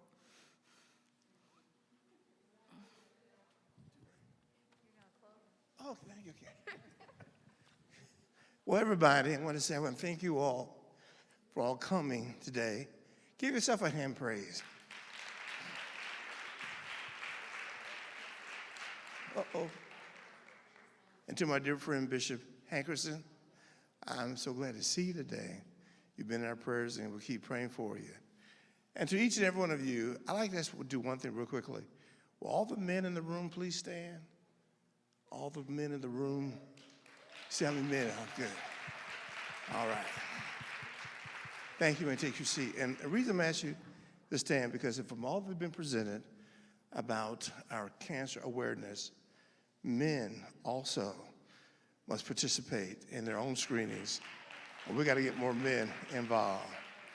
I want to thank God for Dr.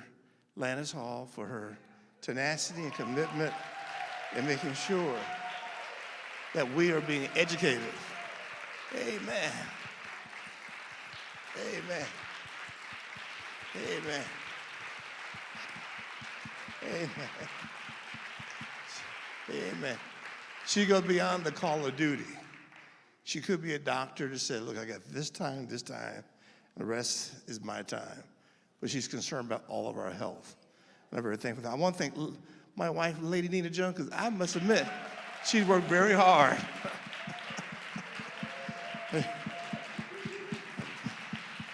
Very appreciative of all your hard work. To all other volunteers, to each of you, I just want to say, take care of yourself. Take care of your health. We all have to. I got to take care of my health. And with that, then, we're able to do a lot more. And I just want to say to you, when you leave from this place, and you want to think about going by McDonald's, and say, supersize it, remember, it's from the devil. And say, no, I do not want that. And leave and go and get a salad, okay? May we all please stand, everybody. I thank God for you all. Bishop Hankerson, we got to talk, okay? And I was on that call. And I want us all to be kind to each other, love each other. I just want to say once again, I'm very appreciative, Dr. Hall, that you allowed us the opportunity as Greater Reach Church family to serve of some part with this. So I thank you very, very much. Is there something, am I doing something wrong here? You see, I'm taking cues from them. Just let them know that the first 100 people who came in will be need to go out the front. Okay, excellent. For the first 100 people that came in, when you go out the front, they have gift cards for you. And it's, yes. Go right ahead. Ladies, I do want to say this one thing. I want to say thank you, Dr. Hall, for even offering me this opportunity to participate in this seminar. I really do. She has a true love for people, and to her staff, to Dr. Brown, and to all of those that were part of her staff that helped make this a success. This could not have happened if you had not have done what you've done. So I thank you. I've met some new friends. So that was part of my goal too. And to Bishop Hankerson, we're praying for you. God is yet going to bless you. Yes, you do have a work to do, and he's going to complete that work in you. So stay strong and continue to believe God for what he has for you. To Lady Wooten, thank you for being here with us today. And everyone, all the first ladies, you look beautiful. I love you all dearly. I thank you so much. I'm doing what I'm supposed to do. Okay, when you leave, everyone that has that little pink card, I'm sorry, I was feeling the preach come on a little bit. So those of you that have your pink cards, you have those little cards, those with numbers on them, as you came in. As you exit, if you would exit out the center door, and they will give you your gift card. All right? Thank you so very much. You have been dismissed. May God bless and keep you safely.